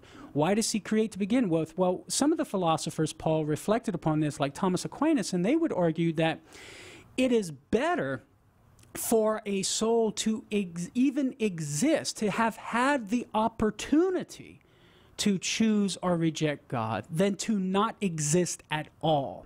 So inasmuch as the soul has being, has existence itself, that is a good, and thus consistent with God's goodness in creating the soul, even though he immediately knows from that single act of creation that that soul will ultimately reject him. So there is still goodness in the soul's existence, and that is consistent with God's goodness. And also, too, it is good inasmuch as it manifests God's justice, inasmuch as the soul commits the gravest offense possible in rejecting his ultimate end, namely God, and that the soul experiences a definitive separation from God is a manifestation of God's justice. So therein yet is another good that's consistent with God's goodness in creating a soul, even though he knows immediately in that single act of creation from all eternity, that soul will ultimately reject him. So that's a few thoughts that I have initially. What do you think, Paul? Well, in my limited understanding of what you've said, it seems that you've redefined what foreknowledge is. In a sense, yes. And that's important, Paul, because not even God can know a future contingent event in an infallible way if he knew it as future. Whatever we do in our future, my tomorrow, God knows those choices in its presentiality, as Aquinas would say, in its presence. Like, God knows it as it is occurring in a present reality, but will unfold and come about in a certain temporal existence in my tomorrow. So there is a sense in which I am trying to nuance an understanding of God's foreknowledge. God doesn't know my future as his future. God knows my future in its present reality in the divine knowledge. Go ahead. So to try to simplify conceptually what you're saying. Okay. In our pre-existent state, does God know that we will end up in an eternal hell? What do you mean by a pre-existent state? Before we're born into our physical bodies. Okay, so you're assuming that the soul exists prior to being united to a body, well, correct? If it exists eternally, it has to exist prior to a natural body. Okay, so all right, I see what you're saying. So what you're saying is simply God from all eternity, in that single act of knowledge, knowing when Carlo Broussard would be created. So my soul not having actual being in a specific temporal moment in the history of time, but my soul being known by God from all eternity, correct? Yeah, yes, that okay. is correct. Okay, but here's the key, Paul. Even though from all eternity, God has a present knowledge of Carlo Broussard being born simultaneously with Carlo Broussard talking to Paul right now on September, whatever it is. That was yesterday. Today is So all of these events, all of these temporal moments involving Carlo Broussard's choices are simultaneously present to God's divine foreknowledge from all eternity. And so that is how we are to understand how God knows all of time, past, present, and future, in this present reality to the divine mind. Even my future definitive choice of when I die, whether I'm dying with Christ or without Christ, in friendship or outside of friendship. Paul, we're going to have to leave it there because we do have to go to a break. Is there anything we could send them? Any good reading that might, we could send them Prepare the Way, Overcoming Obstacles to God, the Gospel, and the Church. Yeah, in the book, I actually have a chapter dealing with the obstacle of hell, which kind of touches on some of the things that I said. But unfortunately, in my book, I don't deal with God's divine foreknowledge. I can't think of a book off the top of my head that deals with God's foreknowledge in particular, but I would reference him to check it out in the Summa Theologiae, where Thomas Aquinas deals with God's foreknowledge. Oh, by the way, I actually wrote an article for one of the editions of Catholic Answers magazine on God's foreknowledge. So if you go to Catholic.com and search God's foreknowledge, it'll come up? That should come up. It just dawned on me. Fair enough. I'm still going to send him your book. Okay, we'll cool. pay you for it, Carlo. Relax. Can we send Paul, if he'll stay on the line and give us his address, can you send that to him? Because I got to talk to Carlo about something. I want to invite you, Carlo. February, in the early part of February, I'm going to go on a cruise. I wondered if you'd be willing to come. Sounds like a lot of fun. Do you have any plans for, like, say, I don't know, February 10th through 17th? You busy? I don't know. I think I'm actually going on a cruise too. Oh, wait a minute. That's the same one? Probably the same with cruise, you. yes. Yeah. Catholic Answers 2019 Caribbean Cruise is coming up February 10th through 17th. Holland America Line's new Statendam ship, which is a brand new ship in which they have put all the rivets in perfectly. Everything is working perfectly. Thank you for sharing that info with me. Yeah, I know you get nervous about that, Carlo. And we're going to be traveling all over the Caribbean or Caribbean. We'll probably do both. And who's going to be there? Christopher Check, our president. Father Chrysostom Bear, the prior of St. Michael's Abbey here in California. Carlo Broussard will be giving talks. I'm going to be there. I don't know what I'll be doing. Probably, I might be doing juggling. I don't know how to juggle, so I'll have to learn, but I don't. Tim Staples is going to be there. Come on. This is going to be great. We're going to have a good old time. 2 Southern boys on the same cruise? Man, me and Tim. And 1 Northern boy. And there will be lots of fellow Catholics just trying to understand the faith, trying to be prepared to defend the faith and share the faith with one another. There will be confessions, the Mass every day.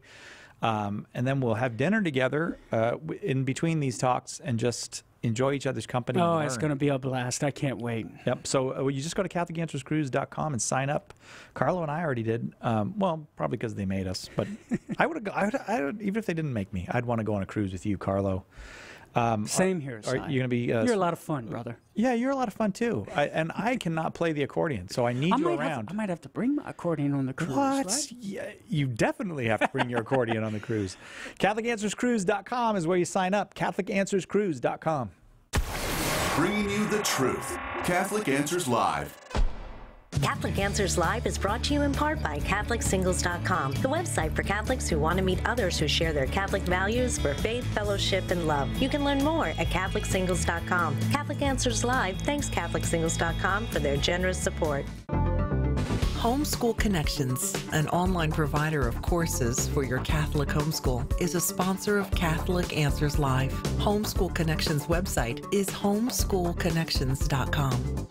Father Robert Spitzer. First of all, you will get a much deeper awareness of your faith, much deeper awareness of the evidence for your faith, explanations of tough theological issues, how science and reason and faith come together, and above all, a deeper awareness of how to practice your faith and how to live it. Father Spitzer's Universe with Father Robert Spitzer.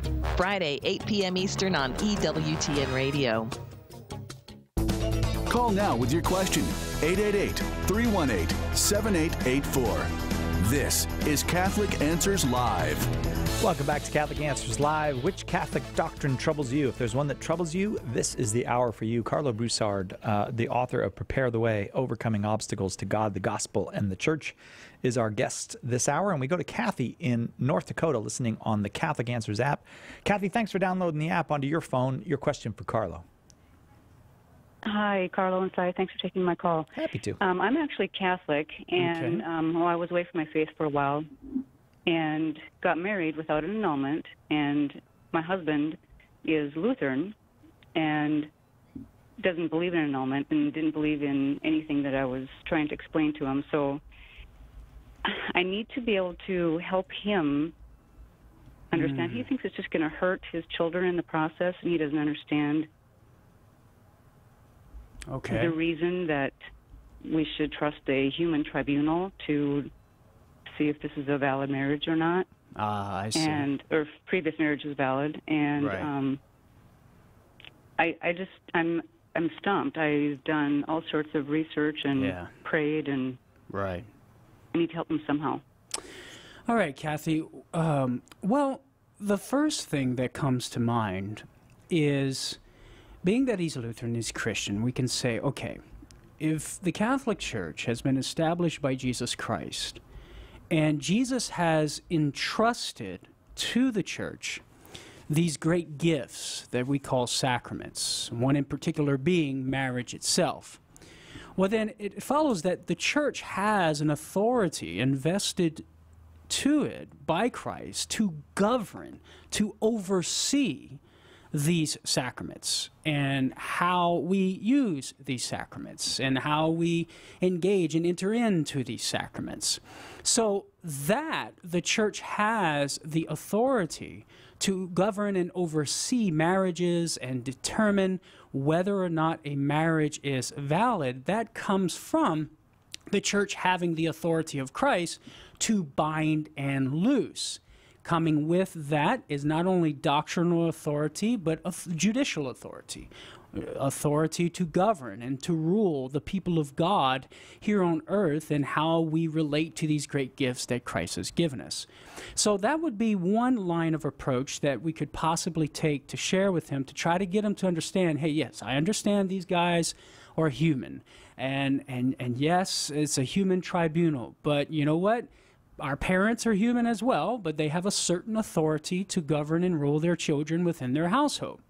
These leaders who are successors to the bishop, to the apostles, namely the bishops, they have a certain authority from Christ to govern and to rule the household of God, which St. Paul speaks of in 1 Timothy 3:15, referring to the Church as the household of God. And so it follows that they're going to be able to make certain judgments. Now, why the Church does this is based upon the very teaching of Christ himself, Kathy, which I'm sure you're familiar with in Matthew 19, I think it's Mark 10, where Christ clearly states any man who puts away his wife and marries another commits adultery. Why? Because marriage is we would say in philosophy, Kathy, an ontological bond, right? It's a real relationship that God brings into being from nothing, making a man husband and wife. And as Jesus taught us, what God has joined together, let no man put asunder. So in certain situations, Kathy, the Church, having the authority to look out for the flock of God and in this thing called marriage, right? The Church says, okay, well, God said, what he joined together, let no man put asunder. So if you're wanting to go and enter into a relationship with another person, well, we need to ask the question, did God join you together, right?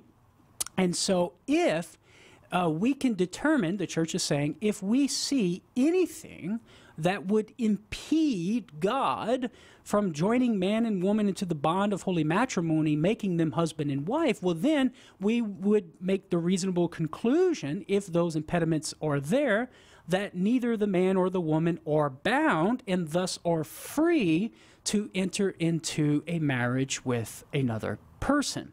And so it's for the sake of the dignity of marriage itself, and it's for the sake of preserving the beautiful and pristine teaching of Jesus the Master himself, that the church goes through this process to try and determine whether or not people are actually married, so that they don't go forward and commit adultery if they are married. So the church is all about looking out for the salvation of souls and for the happiness of her members of the flock of God, precisely because to commit adultery on an objective level is not good for us, right? So the church is looking out for our salvation and for our happiness. And that's why this annulment process exists. So what do you think of that, Kathy? Is there anything there that might be helpful? Yes, I've used those verses. I don't know. He thinks that this is all a Catholic guilt thing, and he said, my God is forgiving, and he gives mercy. Right. And well, we could agree with that. Yes, God is forgiving. God is merciful. Amen to that. But God also has given us a church in order to help guide us in discerning certain things about reality, including the reality of the bond of marriage. As a matter of fact, Jesus was pretty clear about the bond of marriage. Amen to that. Kathy, you can probably hear the music. That means we have to go. Thank you so much for the call. Maybe if Kathy can hang on, we can send her 20 Answers Marriage. Anyways, the 20 Answers book on marriage, it might be some help, Kathy. I'm not sure, but we'll send it to you if you'll hang on. We'll be right back with more Carlo Broussard and which Catholic doctrine troubles you right after this on Catholic Answers Live.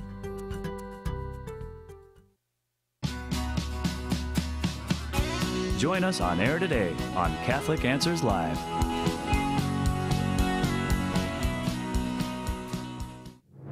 With the recent commemoration of the 50th anniversary of the release of Humanae Vitae, there have been fresh attacks on Catholic teaching from outside and, unfortunately, inside the Church. That's why Catholic Answers thought it critical to provide a vigorous affirmation of Paul VI's prophetic wisdom with our newest book, Inseparable: 5 Perspectives on Sex, Life, and Love in Defense of Humanae Vitae. We asked 5 distinguished contributors to reflect on and defend Humanae Vitae from 5 perspectives, each of them compelling, together forming a mosaic of truth. Don't be caught uninformed when the topic of contraception comes up among friends, family, and co-workers. Order your copy of Inseparable today by calling 1-888-291-8000 or visiting the shop at Catholic.com. Is the Church wrong on contraception? In a culture that worships the pursuit of sexual pleasure, the Catholic Church's teaching on contraception can seem archaic and unintelligible. Its critics say it's outdated, theologically unfounded, and even harmful. And even faithful Catholics can have difficulty explaining this moral teaching. Catholic Answers is out to change all of that. That's why we've just released Trent Horn's dynamic new DVD, The Case Against Contraception. Using scripture, papal and magisterial teachings, natural law, and new insights provided by social science and medicine, Trent puts forward a compelling case for Catholic teachings with his trademark charity and persuasive graciousness. Be prepared to give a defense. Order your copy of The Case Against Contraception today by calling 1-888-291-8000, logging on to the shop at Catholic.com, or asking for it at a good Catholic bookstore near you. Do you get distracted at Mass? Let's discuss what distracts you and what it says about our spiritual development on tomorrow's Take Two with Jerry and Debbie. Now let's return to Catholic Answers Live with Cy Kellett.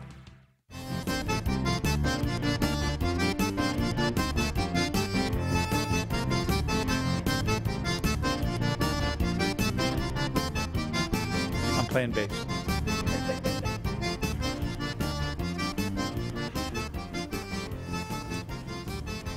Welcome back to Catholic Answers Live. I am Cy Kellett, your host, in studio with Carlo Broussard. The remarkable Carlo Broussard, who I just can't say enough, is one of the finest speakers you can have. So if you're looking for a speaker, go to CatholicAnswersSpeakers.com and click on Carlo's page. And if you're looking for a second-rate speaker, if you can't afford Carlo, I'll come. But I got a page there too. But if you want a really good Catholic speaker, get Carlo to come. Carlo's book, of course, Prepare the Way, Overcoming Obstacles to God, the Gospel, and the Church. Our topic this hour, which Catholic doctrine troubles you? Do you have a Catholic doctrine that either sticks in your craw, maybe, or it's just not clear? You need help explaining it, you need help understanding it, or you just want to tell us that you don't like it? All of that is welcome. 888-318-7884. 888-318-7884. Also in studio with us is Chanda, who is here for the Catholic Answers Conference. Thanks for coming, Chanda. Thanks for having me. Welcome, Chanda. And Chanda is from Maryland, but started out in Zambia. In Zambia. Yeah. And so how long have you been in Maryland? 16 years, a long time. 16 years, yeah. Mm-hmm. You Yep. sound a little more Maryland, actually, than Zambia right now. Yeah. Have you picked up the Maryland? I'm like somewhere in between. Are you? If you Really? hear me talk long enough, you'll hear it. Have you eaten the soft-shelled crabs? I don't like seafood, so no. Okay. You got a question for Carlo? Yes, I actually just need help explaining about cohabitation to someone I'm close to. So I have a hard time explaining why it's wrong, Right. in particular to someone who's not necessarily practicing. Right. So it's a bit of... Oh, very good. Yeah, that's a very good question. I must say the first thought that comes to me is look out for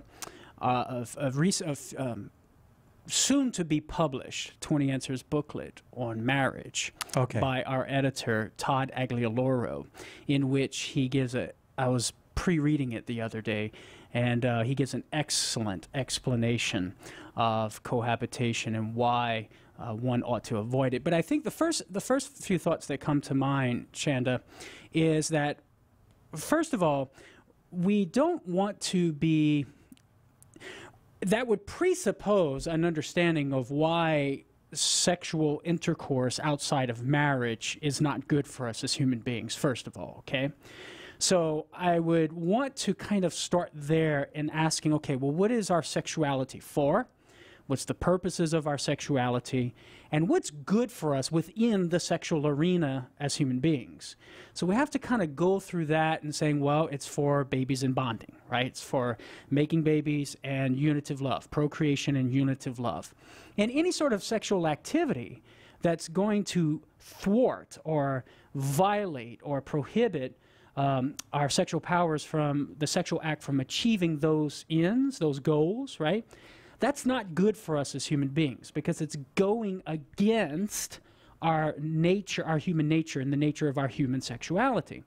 So that's kind of the first question. And then once you get that established, well, then you have to say, okay, well, do I ever want, if that is true, and I shouldn't be engaging in sexual activity outside of marriage because it's going against the nature of our human sexuality and it's not good for us, well, then if that is true, well, then I don't want to be putting myself in any sort of situations where I'm going to be tempted to engage in sort of that, in that immoral activity that's not good for me, right? And thus doesn't lead to my authentic human happiness, right?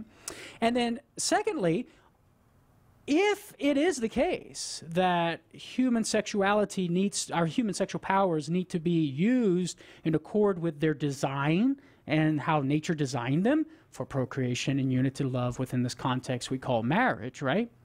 Well, then I might start thinking about this approach and say, okay, well, if these people begin engaging in sexual activity, in cohabitating, which normally involves sexual activity outside of marriage, it's actually a lie. Because what you're doing is you're engaging the body in a certain activity that's meant to speak a certain language, namely procreation and unitive love. That's permanent, that's exclusive, etc., right? But if the couple is engaging in the sexual activity in a way that's thwarting the meaning of that sexual act, of that bodily language, well, then we have a lie going on, right? That's kind of like Judas engaging the physical act of a kiss, of a friendship kiss with Jesus, but ascribing a meaning to it that goes directly against what the kiss is meant to signify. Namely, rather than the kiss signifying friendship, the kiss, the meaning that Judas ascribes to the kiss is, come and take this man, you see? Notice the contradiction there between the meaning of the bodily act that's supposed to be there and the meaning that the person engaging in the act ascribes to it. There's a conflict in the case of Judas. Does that make sense? So too with our human sexuality. The bodily act of sexual intercourse has embedded in it by nature this meaning of procreation and unitive love, a love that's permanent, a love that's exclusive, right? But if you're cohabitating, you haven't made a commitment of permanency. I mean, you're not going to be you haven't made the commitment that I'm going to be with you for the rest of my life. You're kind of leaving that wiggle room. If it doesn't work out, I'm out of here. No permanency there, right? And there's no exclusivity there because, once again, you're leaving the wiggle room and saying, well, if it doesn't work out, I'll just go to somebody else. So there's no exclusivity here. So notice that you would be engaging in a bodily act that has the meaning of permanency and exclusivity, but ascribing a different meaning to it that actually violates it. Namely, I'm not going to be permanent with you. I'm not exclusive with you. So there's a conflict. Thus, it becomes a lie. So I think those are sort of the lines of approach that I would take to try to get somebody to understand that, you know, you ought not to be cohabitating. And then, of course, I'm assuming that the cohabitation involves sexual activity outside of marriage. I mean, because it's not technically evil for members of the two different members, you know, a male and a female, to be living under the same roof, right? That in and of itself is not bad. But normally what we mean by cohabitation is a man and a woman living as husband and wife when they're not husband and wife. And that essentially is a lie. You're playing house when you're not really supposed to be, type of thing. Chanda, what do you think? That's great. That helps a lot. Yeah, there's a lot there. Him listen to it. Yeah, yeah. So listen again. And if you go to Catholic.com, Chanda, I have some articles that I've written in the past on the nature of human sexuality and what's good for us in the sexual arena. And that's the ground, because once you establish that, well, then we're able to see why cohabitation, sexual activity outside of marriage, is contrary to our human good and our human happiness. Okay, awesome. Thank you. That was worth the trip from Maryland, preceded by a trip from Zambia, right? Absolutely. Okay, good. You can hang out in the studio with us if you like, or if you want to go back out there, it's fine. Whatever you'd like to do. But thank you very much for coming in. Thanks, Chanda. Thank you. And we'll see you for the next few days at the conference. Yep, I'll be here. I'm glad you're here. Let's go back to calls. Matt in Marshall, Minnesota, watching on YouTube. Thanks for watching on YouTube, Matt. Which Catholic doctrine gives you trouble?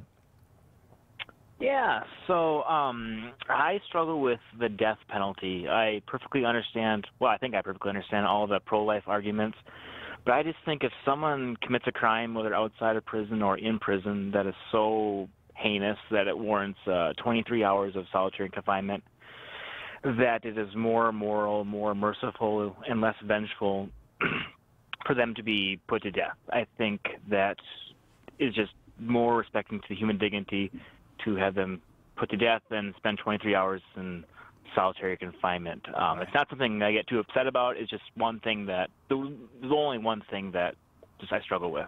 Right.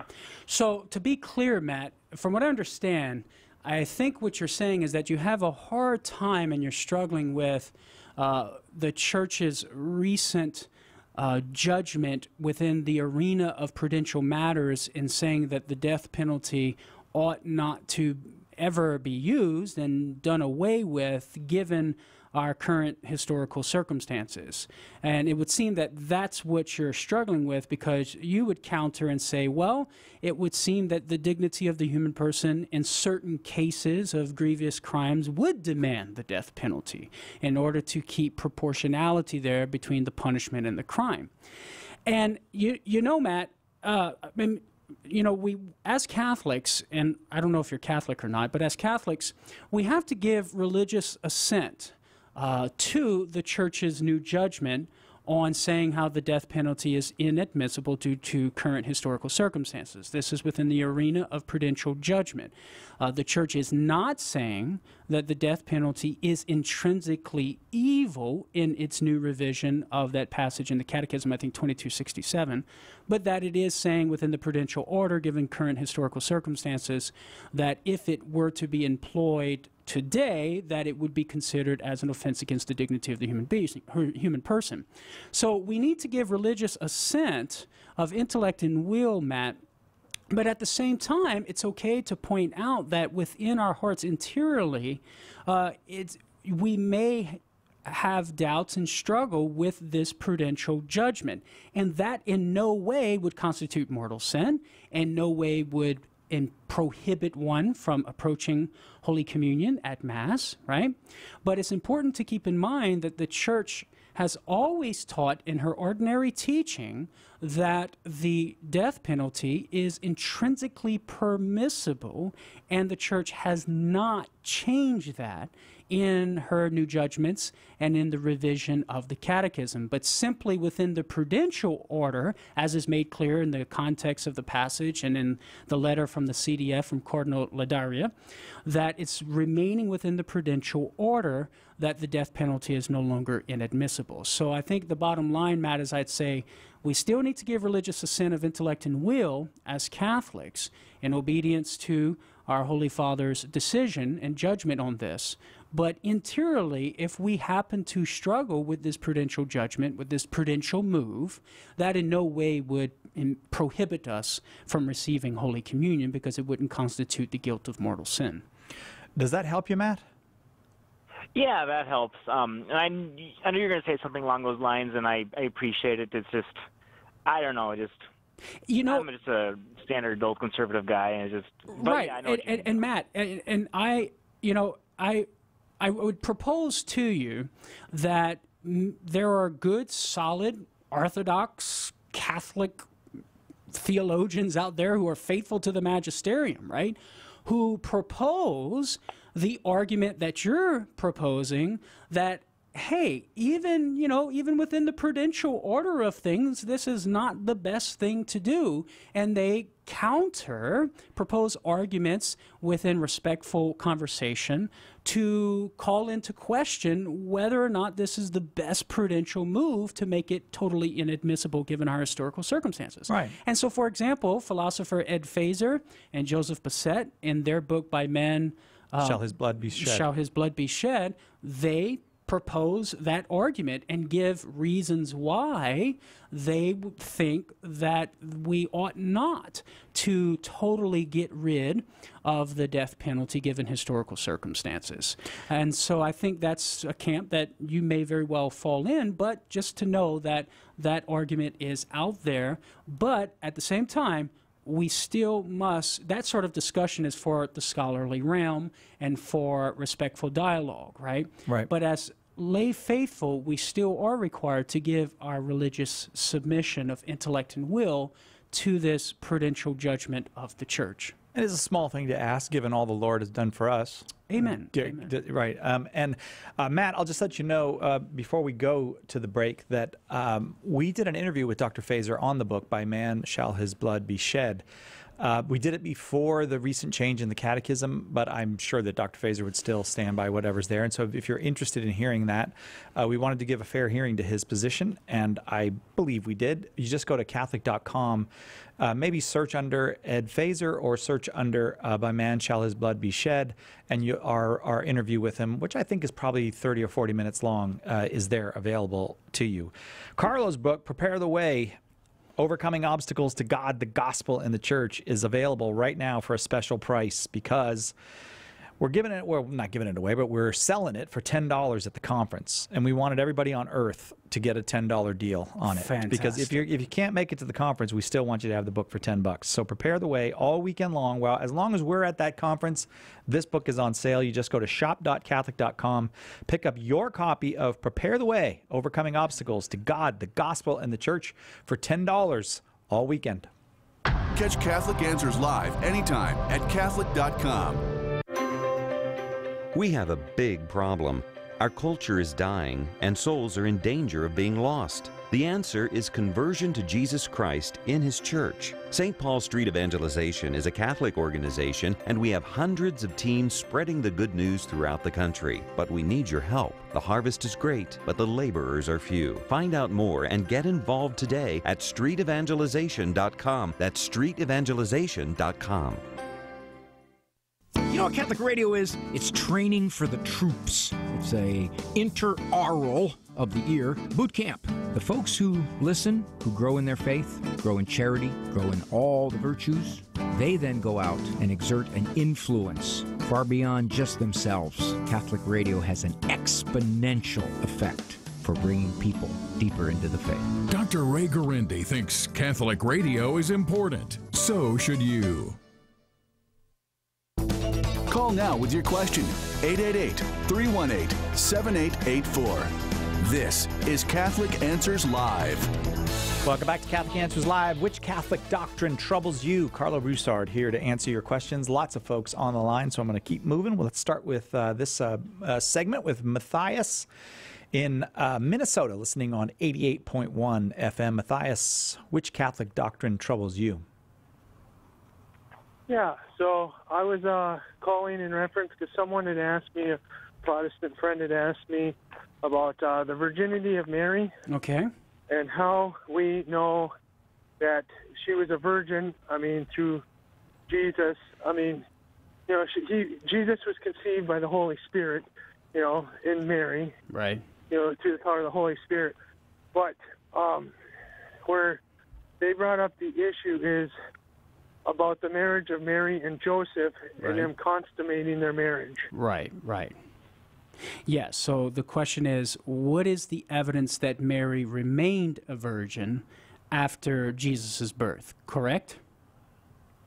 Yes, and then also in relation to that, how is that a valid marriage? Yeah, because it was never consummated. Joseph, it wasn't. Okay. Yeah, well, with regard to the latter question, if we could substantiate, which the Catholic Church has always taught, that Mary remained a virgin after the birth of Jesus, this is actually not something that's totally foreign to Jewish custom as found in the Old Testament. In Numbers chapter 30, there are some details there that would suggest that there was some sort of vow that young women would take in the marriage. It speaks of them binding themselves, and within the context, it suggests of a vow of chastity, and if the husband approves, then the vow is binding, but if the husband doesn't approve, then the vow is not binding. And it's in the context of other types of vows that women would take, such as widows, etc. And so there's an Old Testament precedent even for young widows taking this vow, even within the context of marriage, where they would not engage in sexual intercourse but still be married. Now, concerning the validity of marriage, keep in mind, even on the Catholic understanding, right, we say that the marriage comes into existence when the couple professes the vow, right, the vows. The marriage bond comes into existence in a natural way, and then, of course, well, if it's two baptized, even for two baptized Catholics, the profession of the vow does constitute the natural marital bond, but it doesn't become indissoluble until the consummation. So even from that perspective, we could even look at it and say, well, if they professed vows, they entered into a marital bond, so even though they didn't consummate it, it wouldn't make it absolutely indissoluble, right? So that's one way of looking at it.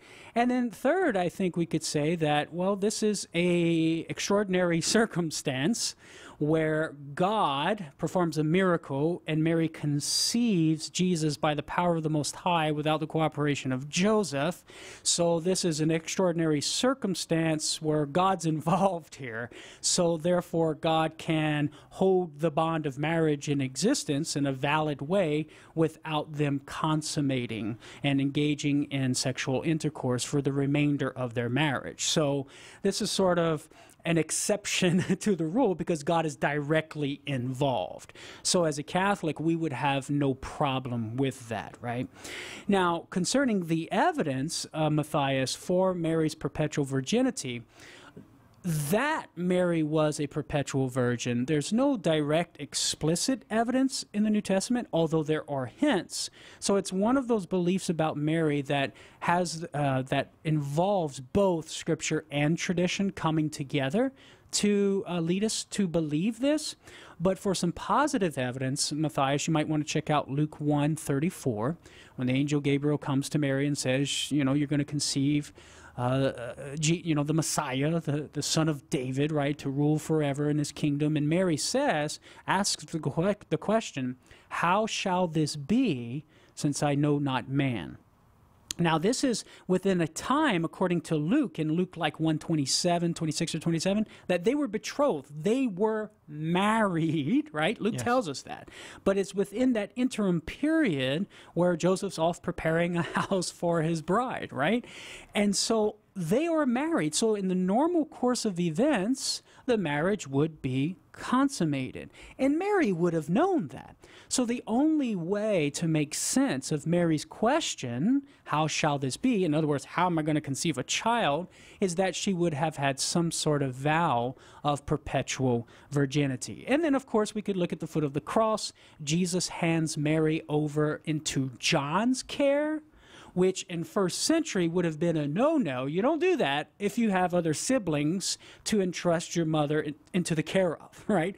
So that Jesus entrusts Mary into the care of John suggests to us that Mary had no other children. And then, of course, when you look into the Old Testament and how, you know, if your wife committed adultery, you could take her back in, but you couldn't go into her, the Bible speaks about. You couldn't engage in sexual activity with her, although you could take her into your care and care for her. We see this in 2 Samuel. I think it concerning David and various and his concubines, right, and his wives, etc. And Tim Staples talks about this in his book, Behold Your Mother, which maybe we should send. Indeed. And so that Mary is conceiving a child within her by the Holy Spirit, not by Joseph, right? Joseph, knowing his Old Testament, being a good Jew, knows that, hey, I can take her into care and be her guardian, but I can't go into her sexually. And Tim Staples, our colleague and friend here at Catholic Answers, Matthias, goes into great detail about this particular issue in his book, Behold Your Mother, which, as Saif said, hopefully we can send it to you.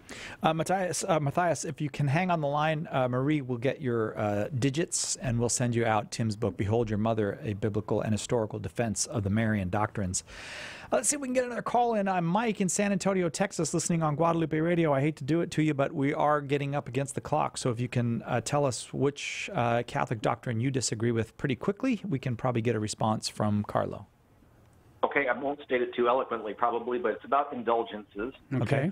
And as I understand the concept that like reading the Bible gains an indulgence, but it seems that purgatory, the church has never really defined what purgatory, you know, it's a place of suffering, but it's where we maybe understand the full gravity of our sins and therefore have full remorse for them or understand the full impact. So when we say an indulgence eliminates, 3 days in purgatory, A, it seems very legalistic. B, there is no time in eternity, so how can a certain indulgence eliminate 3 days when there is no time? Okay. And C, especially if I'm praying for someone in purgatory, how can that make them convinced that their sin was okay. I said it very poorly, but I think you get the gist. Okay, all right. So first of all, Mike, the church no longer speaks of an indulgence remitting 3 days, for an indulgence for a soul in purgatory, that is, remitting 3 days off of their purgatory, or even if it's an indulgence for oneself, remitting 3 days of their purgatory experience.